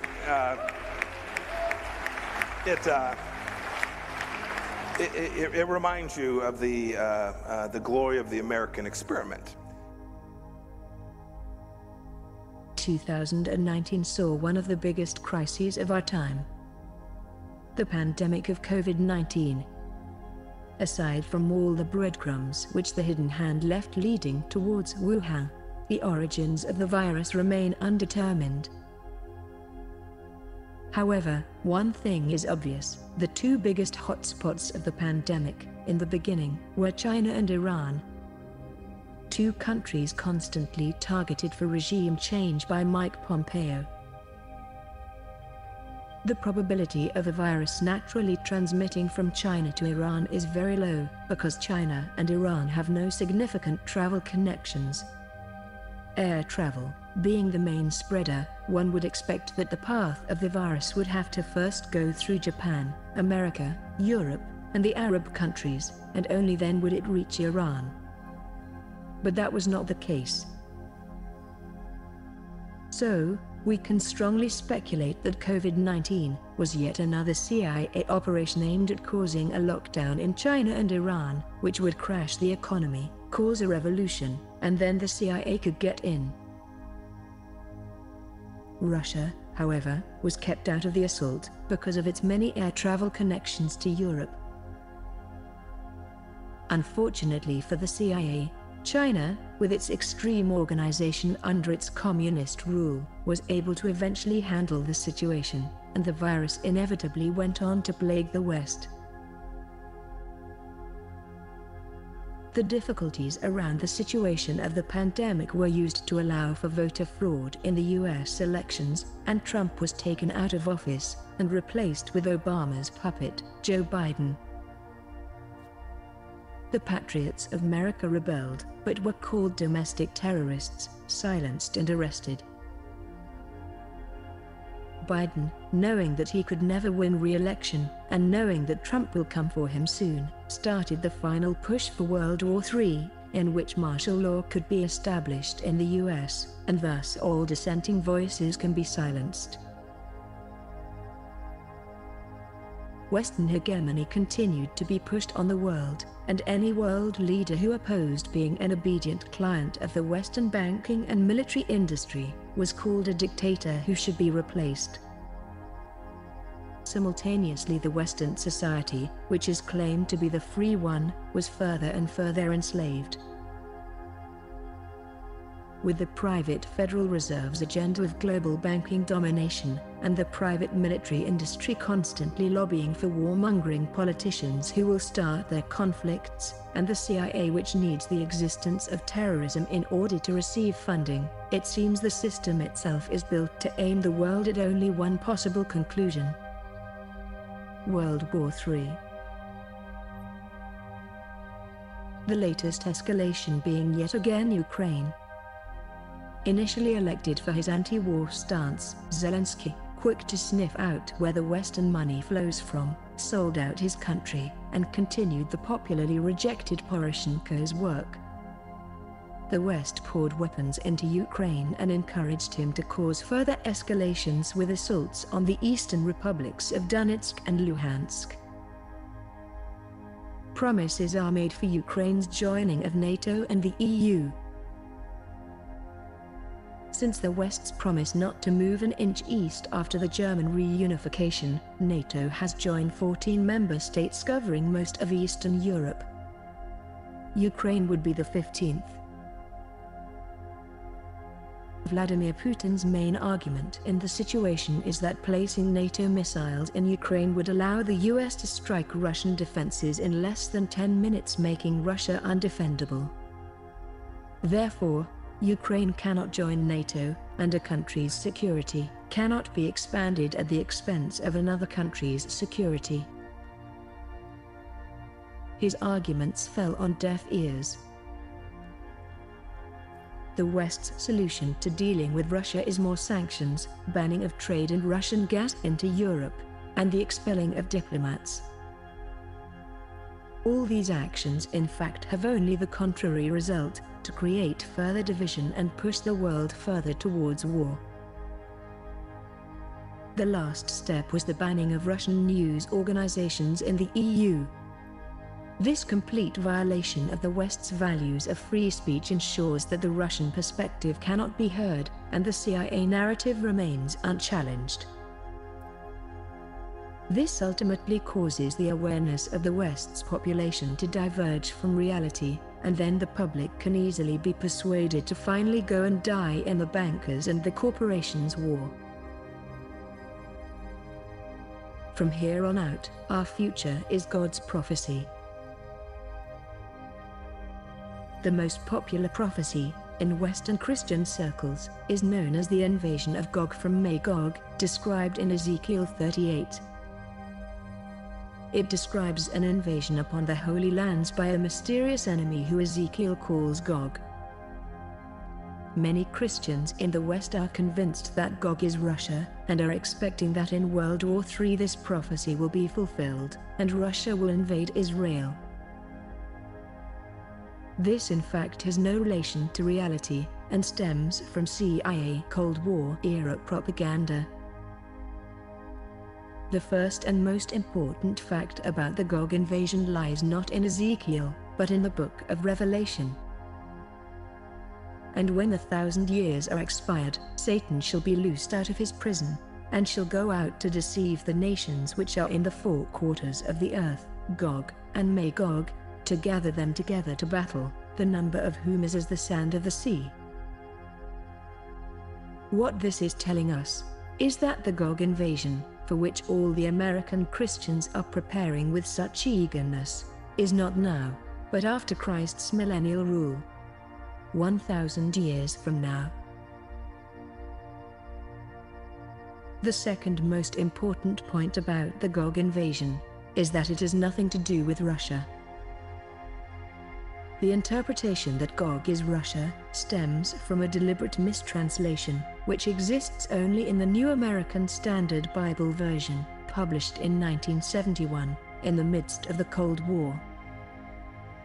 Son of man, set your face toward Gog, of the land of Magog, the prince of Rosh, Meshech and Tubal, and prophesy against him. The original King James Version, however, states the following: Son of man, set thy face against Gog, the land of Magog, the chief prince of Meshech and Tubal, and prophesy against him. What we see is that the words chief prince are replaced with prince of Rosh.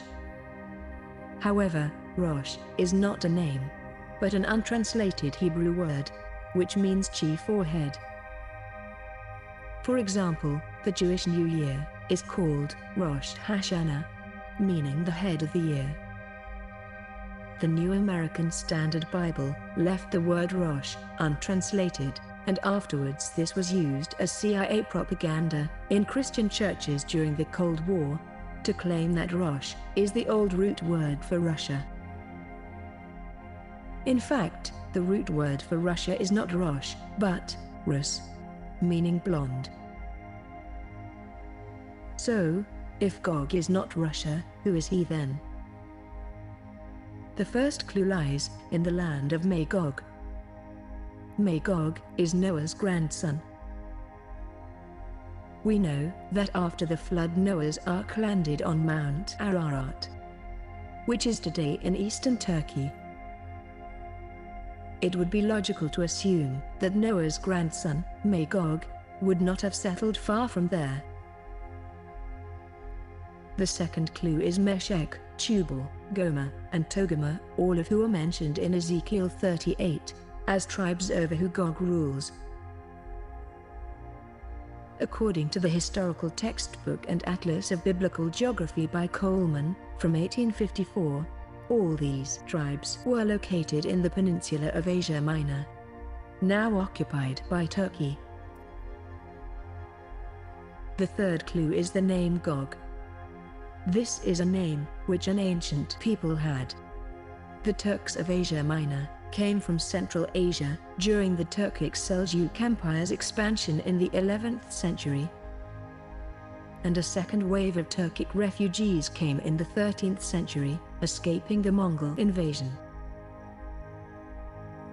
These Central Asian Turks became the chief prince of Asia Minor.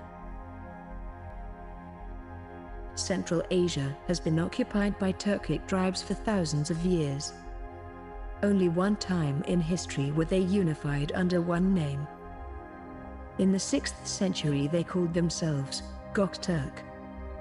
Thus, the name Gog is synonymous with the name Turk.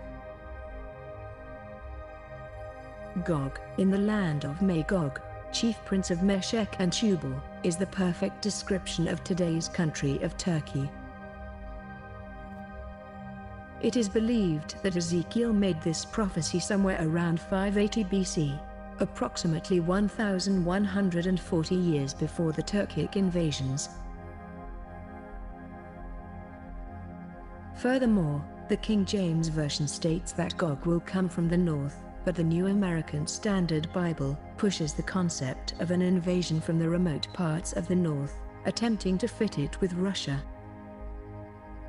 The prophecy also states that the invasion will be made on horseback with swords. This is because it will happen 1,000 years from now, in a post-apocalyptic world. And when this invasion of Turkey comes upon Israel, we are told that God will stand with the Jews, and they will win the war, and that God will help them by punishing Turkey with fire from the sky. And I will send a fire on Magog, and among them that dwell carelessly in the isles. Those dwelling carelessly on the Isles is obviously a reference to Turkey's neighboring country, Greece. Of course, the New American Standard Bible changes the text to push its anti-Russia propaganda. And I will send fire upon Magog, and those who inhabit the coastlands in safety. All this is not to say that Russia will not invade the West, but just to make clear that the Gog invasion has no relation to Russia, and is not now, but 1,000 years from now, and anyone pushing this should be considered a possible agent of the hidden hand. Before we delve deep into the apocalyptic prophecies, it is good to get one thing out of the way first. The identity of the Antichrist, who plays a key role in the apocalypse story. We have several prophecies all pointing in the same direction. In the book of Luke, Jesus says, "And he said unto them, I beheld Satan as lightning fall from heaven." According to the Strong's Hebrew Dictionary, word number 1300, lightning, in Hebrew, is barak. And word number 1116, bama, is a word for high place or heaven. With this, Jesus is telling us that he saw Satan falling like lightning from heaven, or barak bama. Nostradamus's prophecy for his third Antichrist, after Napoleon and Hitler, is the following. Mabos then will soon die. There will come of people and beasts a horrible rout, then suddenly one will see vengeance, hand, thirst, hunger, when the comet will run. Many believe that Mabos is an anagram for Obama. If these two pieces of evidence don't convince you, the next one will. In the 12th century, Irish monk Saint Malachy of Armagh wrote a prophecy which is today known as the Prophecy of the Popes. Malachy wrote down 111 short phrases, which in one way or another, refer to the 111 popes that have ruled over the Vatican since then to present day. His prophecy is of astounding accuracy. Benedict XVI was Pope 111th in the list, and with him the list ends, and notably he is the first pope to step down from the throne, without an apparent reason, for the last 600 years. After the list of 111 phrases, about the 112th pope, the current pope, Pope Francis, there is a whole sentence. It is the following. In the final persecution of the Holy Roman Church, there will sit Peter the Roman, who will pasture his sheep in many tribulations, and when these things are finished, the city of 7 hills will be destroyed, and the dreadful judge will judge his people. The end. With this the prophecy ends. However, we receive this written down prophecy, along with an oral tradition which is passed down, which states that after Malachy wrote down the prophecy of the popes he had an additional vision, which he was unable to write down in the original list, referring to a 113th pope, who he called Caput Nigrum, from Latin, meaning black leader. Inside St. Paul's Basilica, in Rome, there is a frieze which represents all the popes of history. The first is St. Peter. The last is Pope Francis.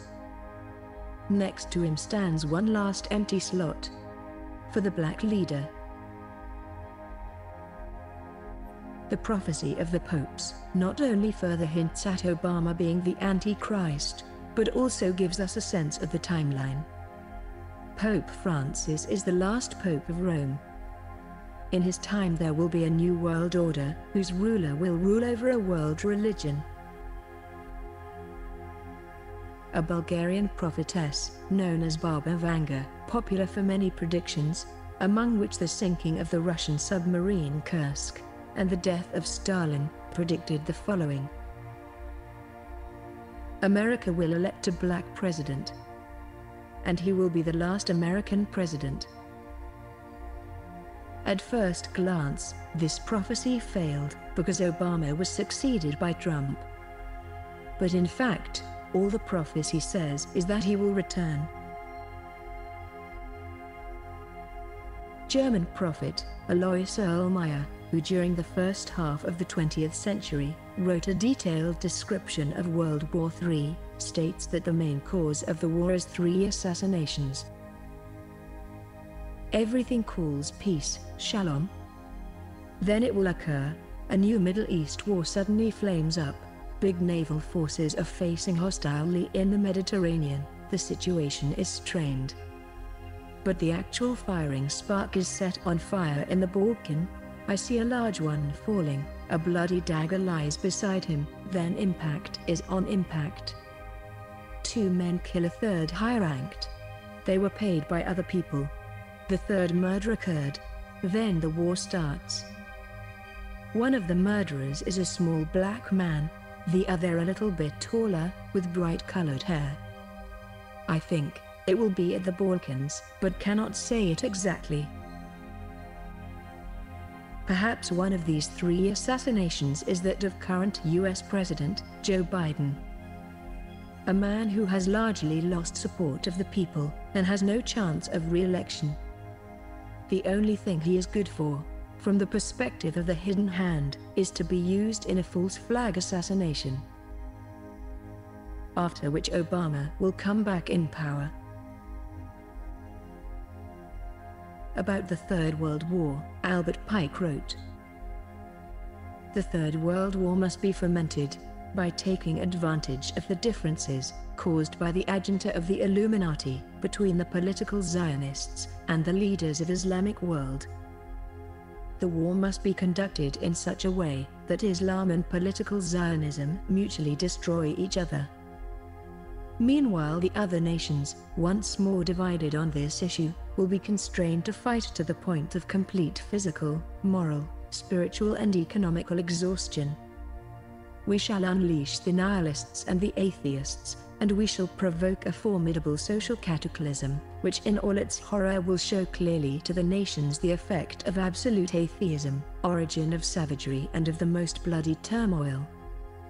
Then everywhere, the citizens, obliged to defend themselves against the world minority of revolutionaries, will exterminate those destroyers of civilization, and the multitude, disillusioned with Christianity, whose deistic spirits will from that moment be without compass or direction, anxious for an ideal, but without knowing where to render its adoration, will receive the true light through the universal manifestation of the pure doctrine of Lucifer, brought finally out in the public view.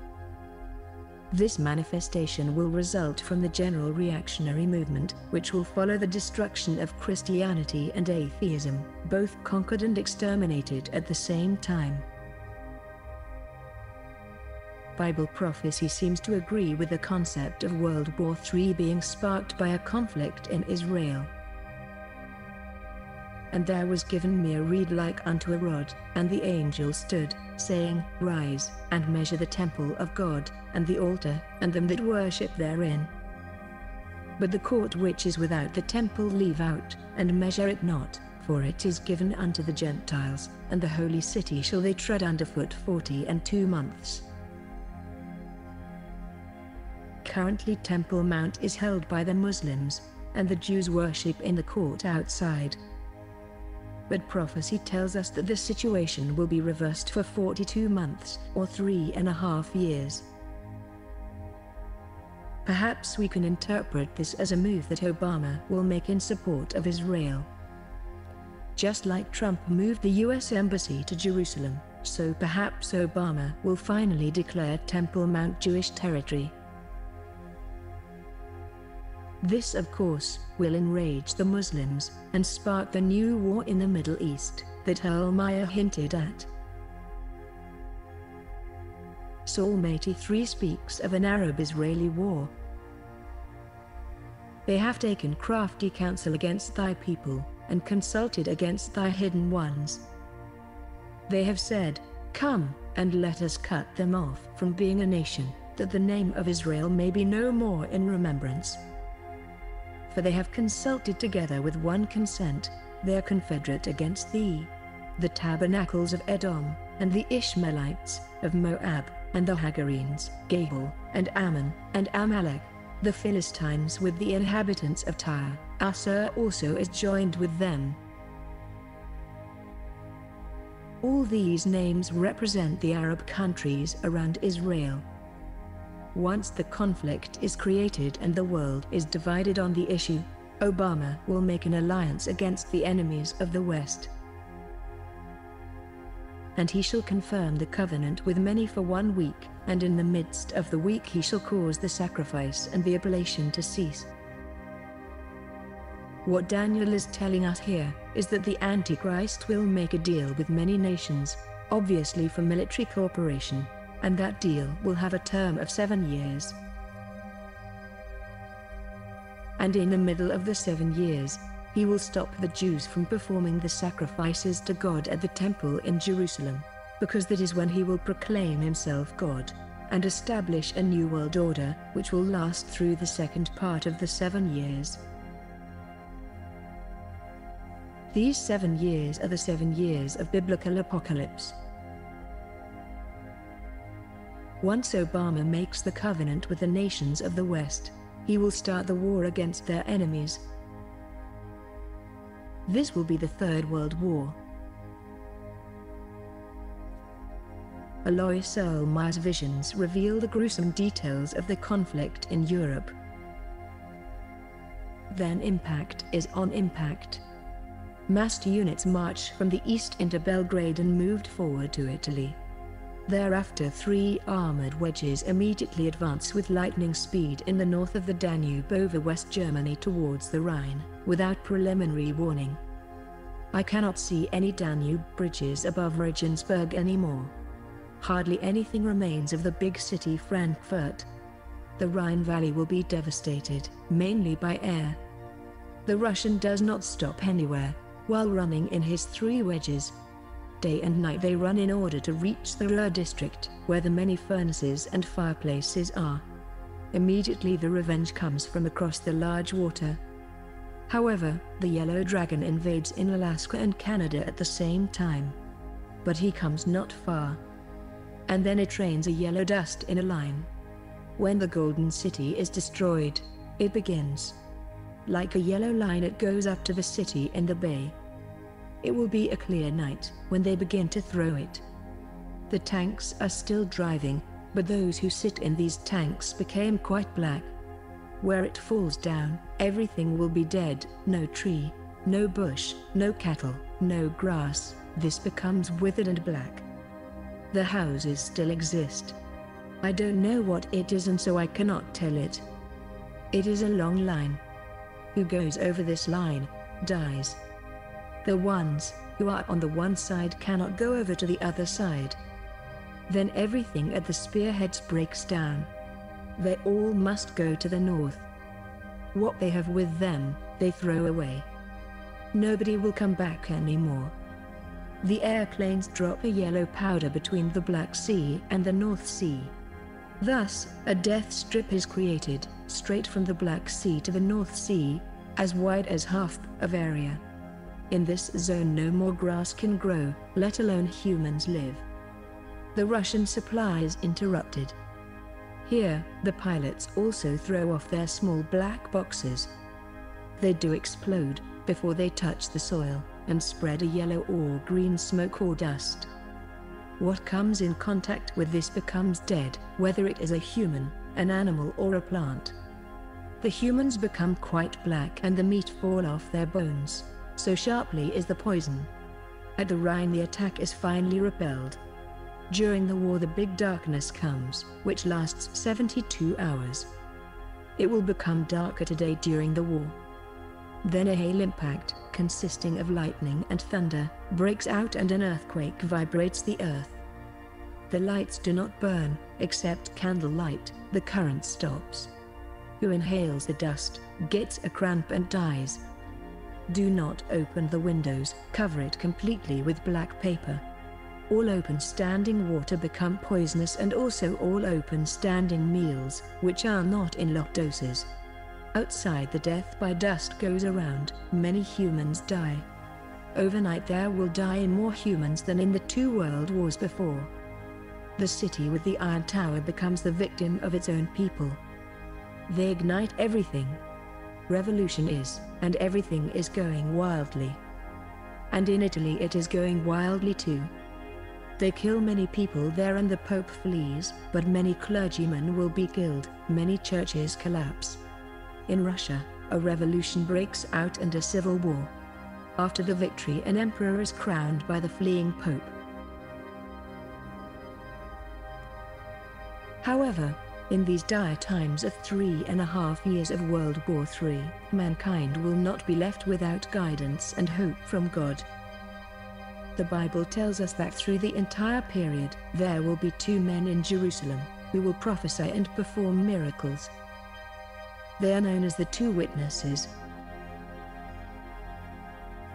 And I will give power unto my 2 witnesses, and they shall prophesy 1,260 days, clothed in sackcloth. And if any man will hurt them, fire proceedeth out of their mouth, and devoureth their enemies, and if any man will hurt them, he must in this manner be killed. These have power to shut heaven, that it rain not in the days of their prophecy, and have power over the waters to turn them to blood, and to smite the earth with all plagues, as often as they will. And when they shall have finished their testimony, the beast that ascendeth out of the bottomless pit shall make war against them, and shall overcome them, and kill them. And their dead bodies shall lie in the street of the great city, which spiritually is called Sodom and Egypt, where also our Lord was crucified. And they of the people and kindreds and tongues and nations shall see their dead bodies 3 days and an half, and shall not suffer their dead bodies to be put in graves. And they that dwell upon the earth shall rejoice over them, and make merry, and shall send gifts one to another, because these 2 prophets tormented them that dwelt on the earth. And after 3 days and an half the Spirit of life from God entered into them, and they stood upon their feet, and great fear fell upon them which saw them. And they heard a great voice from heaven saying unto them, Come up hither. And they ascended up to heaven in a cloud, and their enemies beheld them. After the enemies of the West are defeated, perhaps as Erlmeyer suggests, by another Russian revolution and civil war, which finally installs a puppet of the West on Russia's throne, we reach the midpoint of the 7-year biblical apocalypse. At this midpoint is when we have the actual transformation of Obama into the Antichrist. According to prophecy, he will be killed with a sword in the head and will then resurrect. The beast that thou sawest was, and is not, and shall ascend out of the bottomless pit, and go into perdition, and they that dwell on the earth shall wonder, whose names were not written in the book of life from the foundation of the world, when they behold the beast that was, and is not, and yet is. Here we see how the prophecy which originally referred to the Vatican's rise out of the 10 kingdoms that came out of Rome's collapse, and its conquest by Napoleon, is now transformed in the end times, and gains a new meaning, referring to the Antichrist. And I saw one of his heads as it were wounded to death, and his deadly wound was healed, and all the world wondered after the beast. And there was given unto him a mouth speaking great things and blasphemies, and power was given unto him to continue 42 months. And he opened his mouth in blasphemy against God, to blaspheme his name, and his tabernacle, and them that dwell in heaven. The Antichrist will claim to be the Messiah, and he will claim that Satan is the real God who gives him power. And he will make everyone on earth worship Satan. And they worship the dragon which gave power unto the beast, and they worship the beast, saying, Who is like unto the beast? Who is able to make war with him? The prophecy speaks of 10 kings in the end times, who are puppets of the hidden hand. They gain a kingdom only for 1 hour, and then immediately give their power to the Antichrist. Perhaps they are 10 rulers, appointed over the 10 major regions of the world, after the war. But, they being all puppets, only rise to power in order to give it to the Antichrist, and make him king over the world. And the 10 horns which thou sawest are 10 kings, which have received no kingdom as yet, but receive power as kings 1 hour with the beast. These have one mind, and shall give their power and strength unto the beast. The goal of all this is the recreation and replacement of the story of Jesus, as well as the abolition of all concepts of rule, other than a monarchy, founded by the so-called Messiah. That way democracy will never again be a problem for the hidden hand. We are told that the Antichrist will establish a new world order for 3.5 years. And it was given unto him to make war with the saints, and to overcome them, and power was given him over all kindreds, and tongues, and nations. And he will make everyone worship him and Satan. And all that dwell upon the earth shall worship him, whose names are not written in the book of life of the Lamb slain from the foundation of the world. After the Antichrist, another figure appears on the scene. He performs fake miracles and makes everyone worship the Antichrist. This second figure is known as the false prophet. Many believe that this is in fact Pope Francis. And I beheld another beast coming up out of the earth, and he had 2 horns like a lamb, and he spake as a dragon. And he exerciseth all the power of the first beast before him, and causeth the earth and them which dwell therein to worship the first beast, whose deadly wound was healed. Here, once again we see how prophecy which earlier referred to the shifting of power from the Vatican to the US, now in the end times, gains a second interpretation. The first beast that comes out of the sea, which represents the peoples of Europe, was the Vatican, and the second beast, which came out of the earth, representing the wilderness of the Americas, was the US. Now in our end times interpretation, the first beast is the Antichrist, and the second beast, who is like a lamb, representing his Christian appearance, is the false prophet, who is Pope Francis. And he doeth great wonders, so that he maketh fire come down from heaven on the earth in the sight of men, and deceiveth them that dwell on the earth by the means of those miracles which he had power to do in the sight of the beast, saying to them that dwell on the earth, that they should make an image to the beast, which had the wound by a sword, and did live.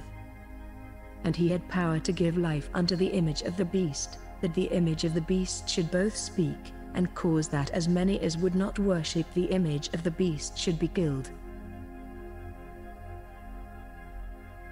In this new order everyone will be forced to accept a chip on the right hand, which will contain a new ID card in the new global government, as well as a bank account which will work with their new global digital currency.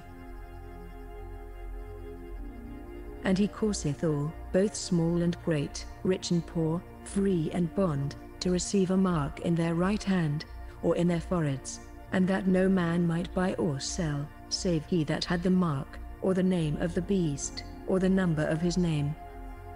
Here is wisdom. Let him that hath understanding count the number of the beast, for it is the number of a man, and his number is 666. 666, as we previously stated, is the Roman numeral equivalent to the Pope's title, Vicarius Filii Dei. This reveals who truly stands behind this new world order. anyone who refuses to submit is killed. But it is better to be killed and saved in death by God, than to be condemned to hell along with Satan.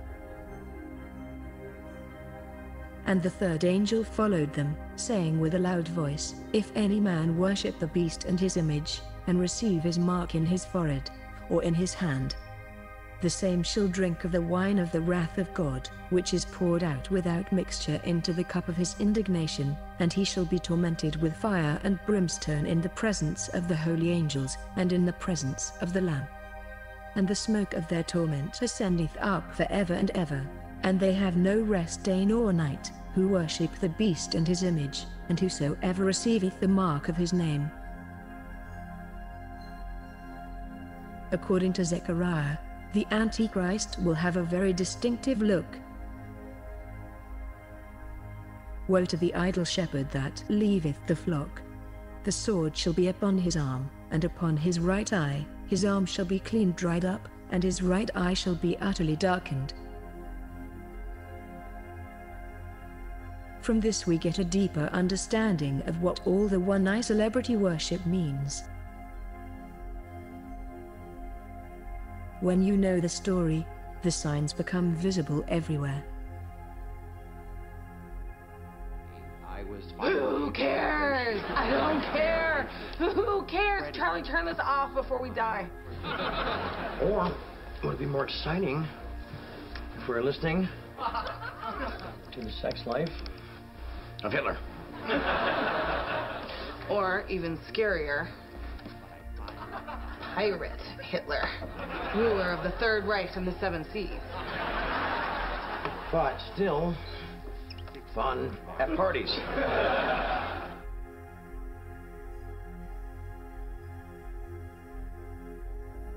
Prophecy tells us that the Hidden Hand will do another false flag terror operation, which will be used to give power to the Antichrist. This will be the destruction of a great and marvelous city, which by the description given, seems to be destroyed in an instant, possibly by a nuclear explosion. This city is described in Revelation 17 and 18. The name of the city is Mystery, and its description is that it is Babylon the Great, the mother of harlots and abominations of the earth. Babylon being a symbol for sin and godlessness. The Bible clearly tells us that it is a false flag operation, carried out by the 10 kings, who give their power to the Antichrist. And the woman which thou sawest is that great city, which reigneth over the kings of the earth. And the 10 horns which thou sawest upon the beast, these shall hate the whore, and shall make her desolate and naked, and shall eat her flesh, and burn her with fire. As we mentioned earlier, this city was identified by the Protestants to be Rome, the city on 7 hills, clothed in purple and scarlet, the colors of the Vatican clergy. However, now in the end times, this prophecy can no longer be applied to Rome, and the prophecy gains its end times interpretation of being another city. There are several reasons why it cannot be the modern-day city of Rome. The first, and most obvious one, being that it is Babylon the Great, a city of great sin, godlessness, and decadence. Rome today is considered one of the most religious cities in the world, exactly because the Catholic Church is situated there. Most of the population identify themselves as religious, and although they may not be the most moral people on earth, certainly it would be difficult to call them the greatest Babylon of all. Secondly, the name of the city is Mystery. That is so, because it did not exist when the prophecy was written, whereas Rome did exist. Furthermore, prophecy states it is a city which rules over all the nations. This was true of Rome 1,000 years ago, but not today. In Revelation 17, we find a small hint as to the location of the city. So he carried me away in the spirit into the wilderness, and I saw a woman sit upon a scarlet-colored beast, full of names of blasphemy, having 7 heads and 10 horns. John sees the woman, which is the city, in the wilderness. The wilderness, representing a sparsely populated area, which refers to the Americas. The city of sin, which rules over the nations, is a coastal city, which conducts vast sea trade. That city can only be New York. And it is destroyed in an instant. And he cried mightily with a strong voice, saying, Babylon the Great is fallen, and is become the habitation of devils, and the hold of every foul spirit, and a cage of every unclean and hateful bird. For all nations have drunk of the wine of the wrath of her fornication, and the kings of the earth have committed fornication with her, and the merchants of the earth are waxed rich through the abundance of her delicacies. Therefore shall her plagues come in one day, death, and mourning, and famine, and she shall be utterly burned with fire, for strong is the Lord God who judgeth her. And the kings of the earth, who have committed fornication and lived deliciously with her, shall bewail her, and lament for her, when they shall see the smoke of her burning, standing afar off for the fear of her torment, saying, Alas, alas, that great city Babylon, that mighty city, for in 1 hour is thy judgment come. The merchants of these things, which were made rich by her, shall stand afar off for the fear of her torment, weeping and wailing. For in 1 hour so great riches is come to naught. And every shipmaster, and all the company in ships, and sailors, and as many as trade by sea, stood afar off, and they cast dust on their heads, and cried, weeping and wailing, saying, Alas, alas, that great city, wherein were made rich all that had ships in the sea by reason of her costliness. For in 1 hour is she made desolate. Multiple times, the prophecy states that everyone stands far from the city in fear, instead of going over to help. This, perhaps, is the clearest sign of the nuclear nature of the incident. I continue to be much more concerned when it comes to our security with the prospect of a nuclear weapon going off in Manhattan, which is part of the reason why the United States showing its continued international leadership. Nostradamus also seems to agree. At 45 degrees, the sky will burn. Fire approaches the great new city. Immediately a huge, scattered flame leaps up when they want to a verification from the Norman. New York, being situated at a little over 40 degrees northern latitude, Nostradamus's vision is not perfect, but very close. Although the city will be utterly destroyed, not everyone will die, because at the last moment God will save some of the believers.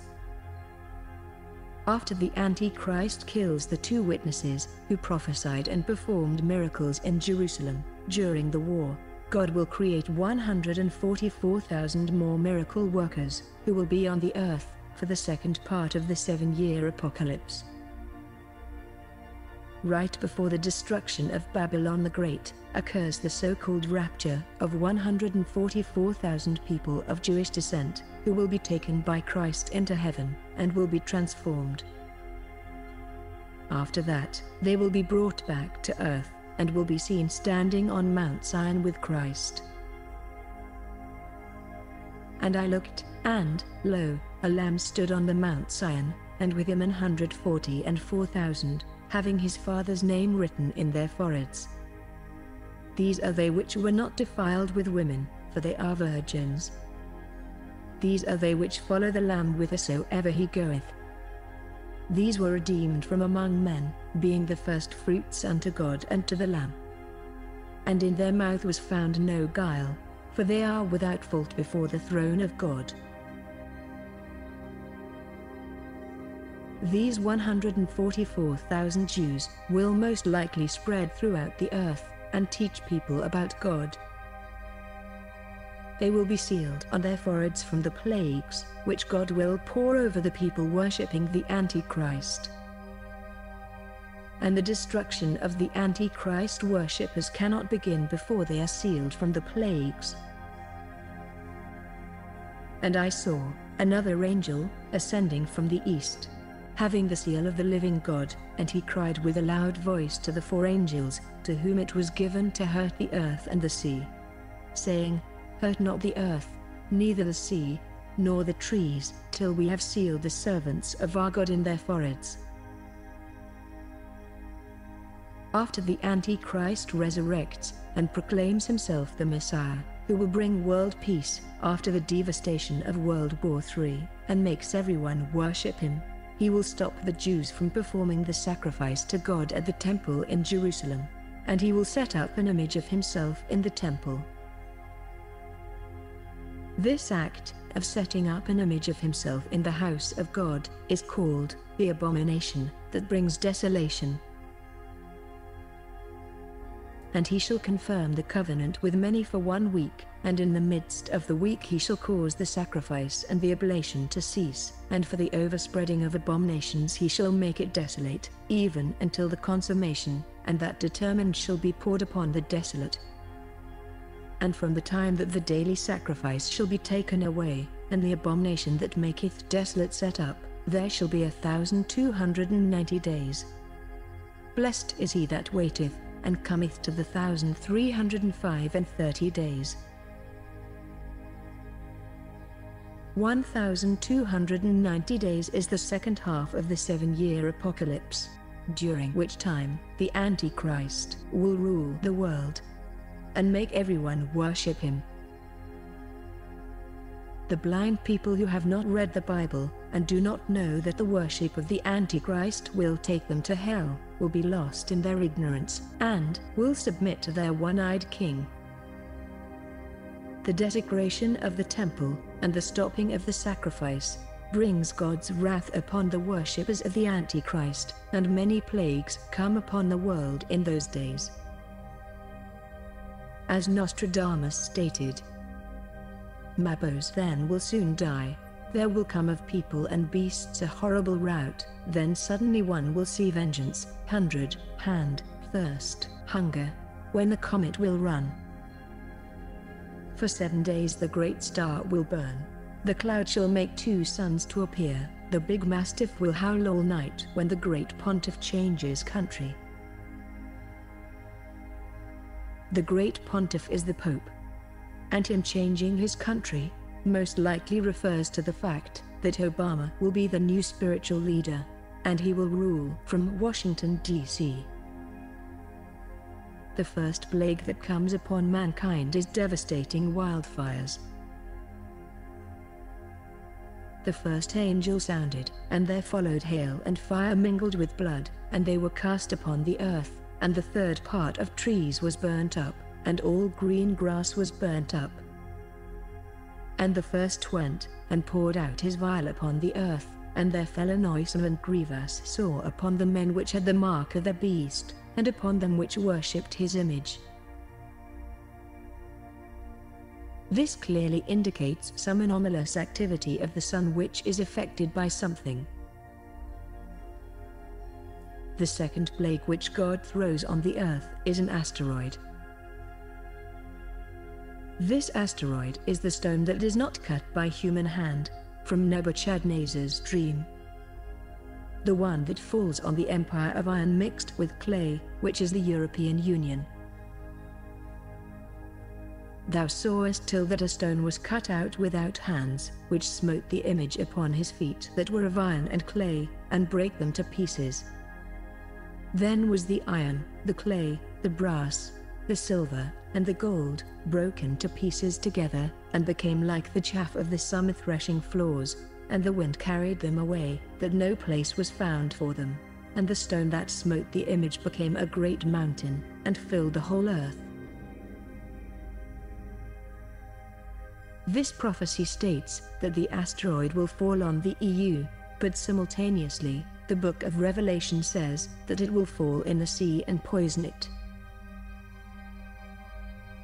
And the second angel sounded, and as it were a great mountain burning with fire was cast into the sea, and the third part of the sea became blood.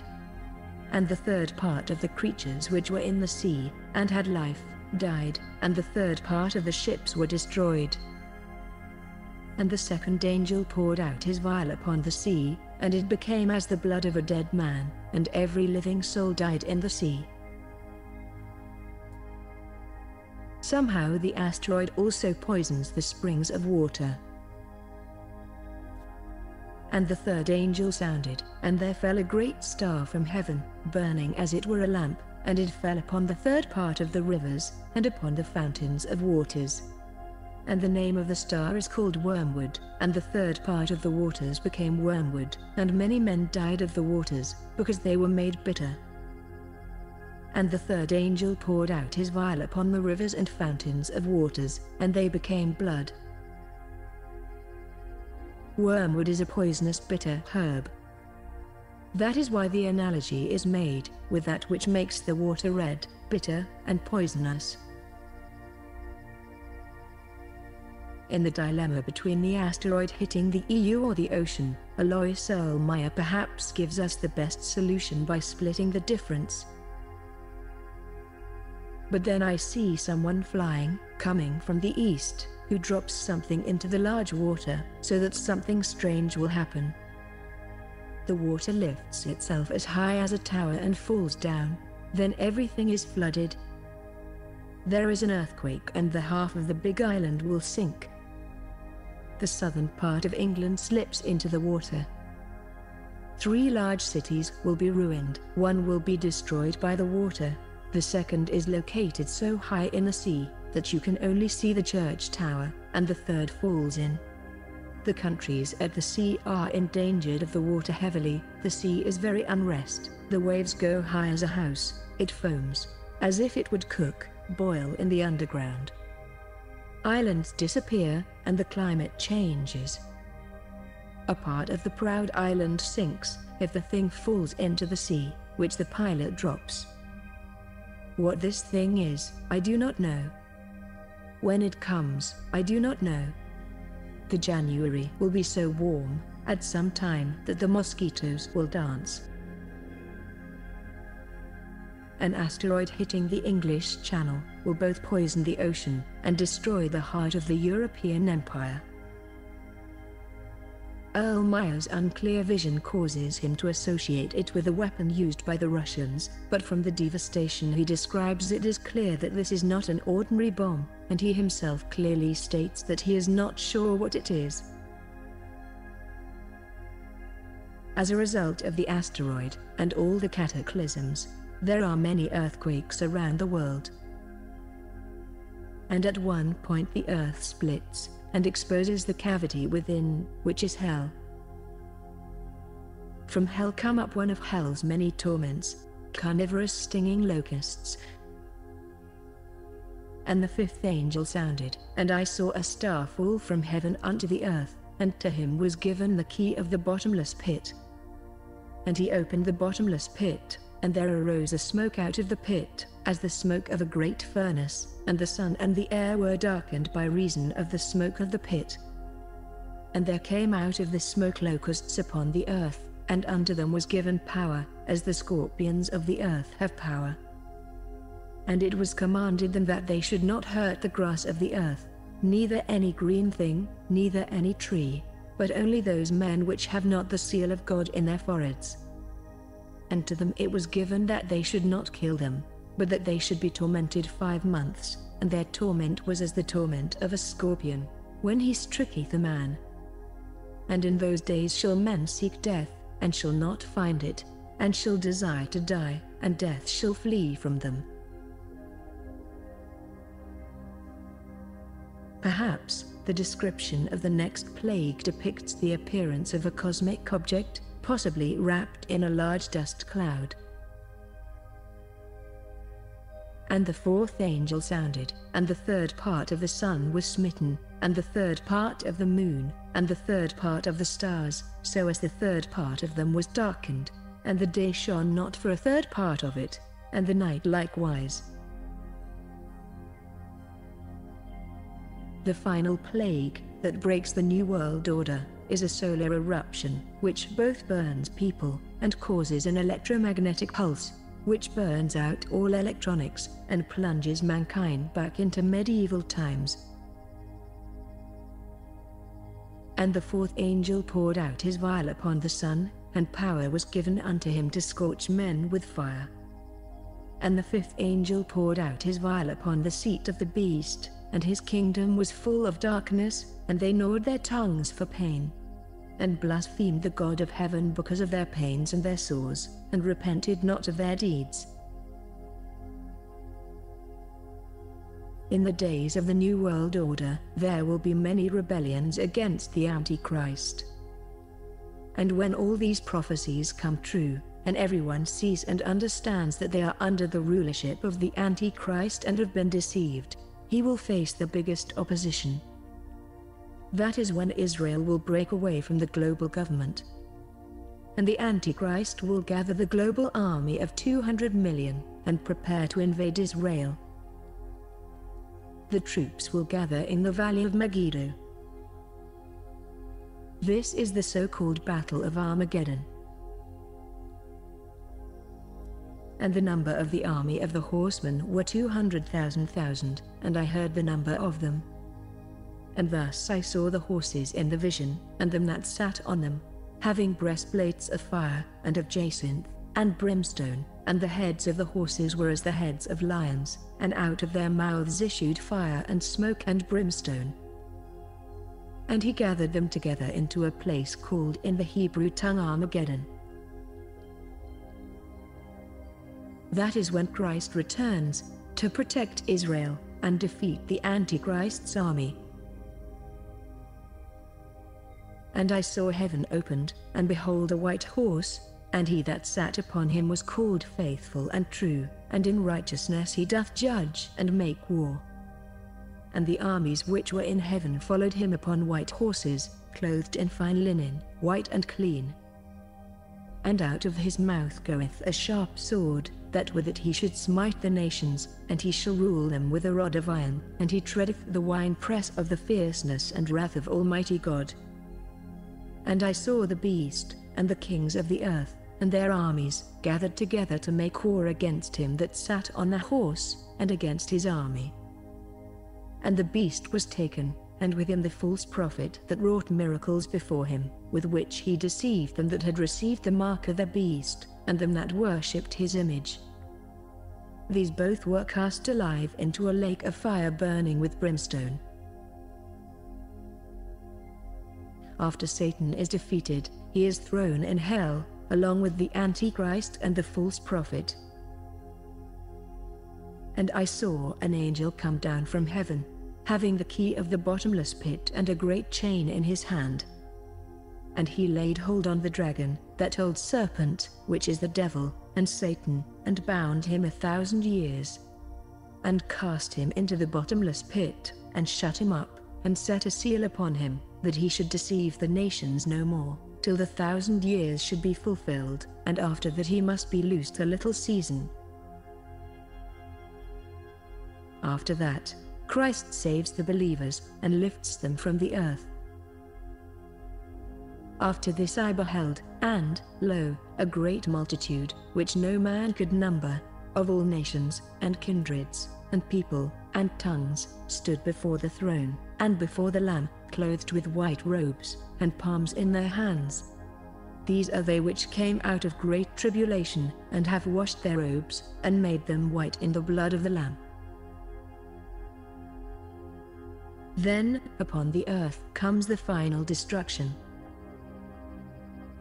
And I beheld when he had opened the sixth seal, and, lo, there was a great earthquake, and the sun became black as sackcloth of hair, and the moon became as blood. And the stars of heaven fell unto the earth, even as a fig tree casteth her untimely figs, when she is shaken of a mighty wind. And the heaven departed as a scroll when it is rolled together, and every mountain and island were moved out of their places. and there were voices, and thunders, and lightnings, and there was a great earthquake, such as was not since men were upon the earth, so mighty an earthquake, and so great. And every island fled away, and the mountains were not found. And there fell upon men a great hail out of heaven, every stone about the weight of a talent, and men blasphemed God because of the plague of the hail, for the plague thereof was exceeding great. The crumbling of the mountains is also pivotal prophecy in the Quran. Then, when one blast is sounded on the trumpet, and the earth is moved, and its mountains, and they are crushed to powder at one stroke, on that day shall the great event come to pass. And the sky will be rent asunder, for it will that day be flimsy. One day the earth and the mountains will be in violent commotion, and the mountains will be as a heap of sand poured out and flowing down. And the heavens shall be opened as if there were doors, and the mountains shall vanish, as if they were a mirage. The Quran states that it is the mountains that hold the earth's crust in place, like pegs. And he has set up on the earth mountains standing firm, lest it should shake with you. Once the mountains fall, this will cause a displacement of the earth's crust, and it will slip, causing a physical shift of earth's poles. All this will be caused by the passing of a very large comet. And there appeared another wonder in heaven, and behold a great red dragon, having 7 heads and 10 horns, and 7 crowns upon his heads. And his tail drew the third part of the stars of heaven, and did cast them to the earth. Although in this prophecy the red dragon is originally Satan, its second meaning is that it is a comet. This comet's gravitational interaction with the earth will cause the earthquakes, from which the mountains will crumble, and after that the pole shift will follow. The comet's interaction with the electromagnetic field of the sun may also be the cause of the sun's behavior described earlier. Many believe that the great scar on the surface of Mars was caused by an electric discharge between the comet and the planet when it passed by thousands of years ago. If this comet passes close enough to the Earth, its gravity may potentially suck up a part of Earth's atmosphere. When this happens, the atmosphere will flow out as a vortex. Perhaps this is what prophecy describes when it speaks about the sky being rolled up like a scroll. And the heaven departed as a scroll when it is rolled together, and every mountain and island were moved out of their places. The heavens will roll up before you, and the earth. And whoever is living from the living one will not see death. The Native American Hopi tribe have an oral tradition, which states that at the end of this world 2 signs will appear in the sky. They call them the blue and red Kachina. After they pass, a new world will start. Probably, the best prophecy about the comet is that of medieval English prophetess, known as Mother Shipton. A carriage without horse will go, disaster fill the world with woe. Around the world men's thoughts will fly, quick as the twinkling of an eye. In water, iron, then shall float, as easy as a wooden boat. When pictures seem alive with movements free, when boats like fishes swim beneath the sea, when men like birds shall scour the sky, then half the world, deep drenched in blood, shall die. The kings shall false promise make, and talk just for talking's sake, and nations plan horrific war, the like as never seen before, and taxes rise and lively down, and nations wear perpetual frown. Yet greater sign there be to see, as man nears latter century, 3 sleeping mountains gather breath, and spew out mud, and ice and death. And earthquakes swallow town and town, in lands as yet to me unknown. And Christian one fights Christian two, and nations sigh, Yet nothing do, and yellow men great power gain, from mighty bear with whom they've lain. These mighty tyrants will fail to do, they fail to split the world in two. But from their acts a danger bred, an ague, leaving many dead. And physics find no remedy, for this is worse than leprosy. For storms will rage and oceans roar, when Gabriel stands on sea and shore, and as he blows his wondrous horn, old worlds die, and new be born. A fiery dragon will cross the sky, 6 times before this earth shall die, mankind will tremble and frightened be, for the 6th heralds in this prophecy. For 7 days and 7 nights, man will watch this awesome sight. The tides will rise beyond their ken, to bite away the shores, and then the mountains will begin to roar, and earthquakes split the plain to shore. And flooding waters, rushing in, will flood the lands with such a din, that mankind cowers in muddy fen, and snarls about his fellow men. He bares his teeth and fights and kills, and secrets food in secret hills, and ugly in his fear, he lies, to kill marauders, thieves and spies. Man flees in terror from the floods, and kills, and rapes and lies in blood, and spilling blood by mankind's hands, will stain and bitter many lands. And when the dragon's tail is gone, man forgets, and smiles, and carries on, to apply himself, too late, for mankind has earned deserved fate. His masked smile, his false grandeur, will serve the gods their anger stir, and they will send the dragon back, to light the sky. His tail will crack upon the earth and rend the earth, and man shall flee, king, lord, and serf. And in some far-off distant land, some men, oh such a tiny band, will have to leave their solid mount, and span the earth, those few to count, who survives this, and then begin a human race again. But not on land already there, but on ocean beds, stark, dry and bare. Not every soul on earth will die, as the dragon's tail goes sweeping by. Not every land on earth will sink, but these will wallow in stench and stink, of rotting bodies of beast and man, of vegetation crisped on land. But the land that rises from the sea, will be dry and clean and soft and free, of mankind's dirt, and therefore be the source of man's new dynasty. And before the race is built anew, a silver serpent comes to view, and spew out men of like unknown, to mingle with the earth now grown cold from its heat, and these men can enlighten the minds of future man, to intermingle and show them how to live and love, and thus endow the children with the second sight, a natural thing, so that they might grow graceful, humble, and when they do, the golden age will start anew.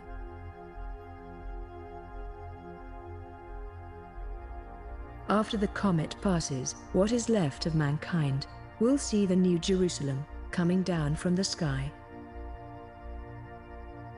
And he carried me away in the spirit to a great and high mountain, and showed me that great city, the holy Jerusalem, descending out of heaven from God, having the glory of God, and her light was like unto a stone most precious, even like a jasper stone, clear as crystal, and had a wall great and high, and had 12 gates.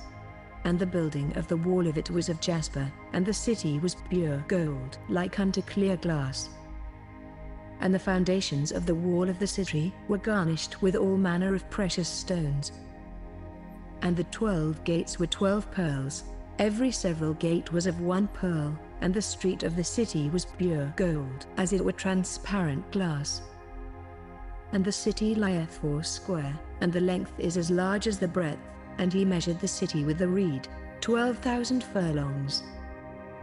The length and the breadth and the height of it are equal.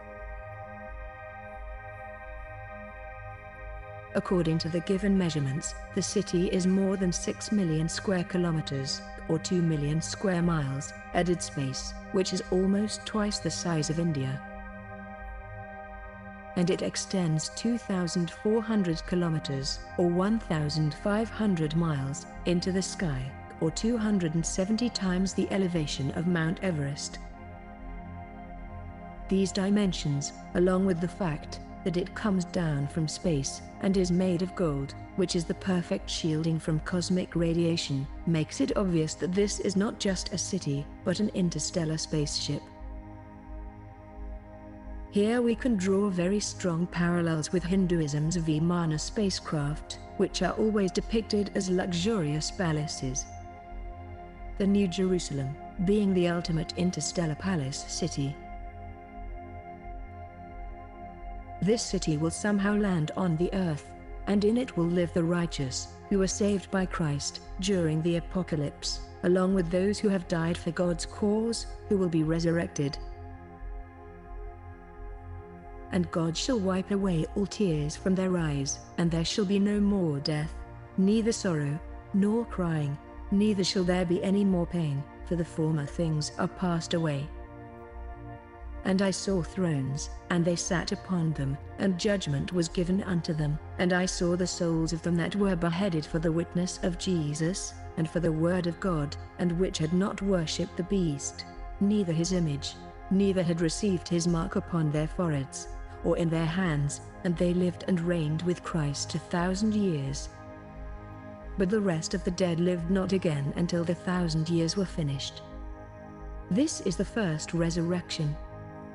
Blessed and holy is he that hath part in the first resurrection. On such the second death hath no power, but they shall be priests of God and of Christ, and shall reign with him 1,000 years. And the sea gave up the dead which were in it, and death and hell delivered up the dead which were in them, and they were judged every man according to their works. Christ and the righteous will live in the city and rule over the world. Beyond the walls of the city will be a medieval world, in which people will struggle to understand who and what the transformed shining gods, who live in the golden city, are. For without are dogs, and sorcerers, and whoremongers, and murderers, and idolaters, and whosoever loveth and maketh a lie. And he shall judge among the nations, and shall rebuke many people, and they shall beat their swords into plowshares, and their spears into pruning hooks. Nation shall not lift up sword against nation, neither shall they learn war any more. This will last for 1,000 years, and after that Satan will be released for a short time, and he will deceive the nation of Gog, to attack Israel. And when the 1,000 years are expired, Satan shall be loosed out of his prison, and shall go out to deceive the nations which are in the four quarters of the earth, Gog and Magog, to gather them together to battle, the number of whom is as the sand of the sea. The Quran states that a man by the name of Zulkarnain will build an unscalable wall of iron to temporarily contain Gog within his land. They said, O Zulkarnain, the Gog and Magog people do great mischief on earth. Shall we then render thee tribute in order that thou mightest erect a barrier between us and them? He said, the power in which my Lord has established me is better than tribute. Help me therefore with strength and labor. I will erect a strong barrier between you and them. Bring me blocks of iron. At length, when he had filled up the space between the two steep mountain sides, he said, blow with your bellows then. When he had made it red as fire, he said, bring me, that I may pour over it, molten lead. Thus were they made powerless to scale it or to dig through it.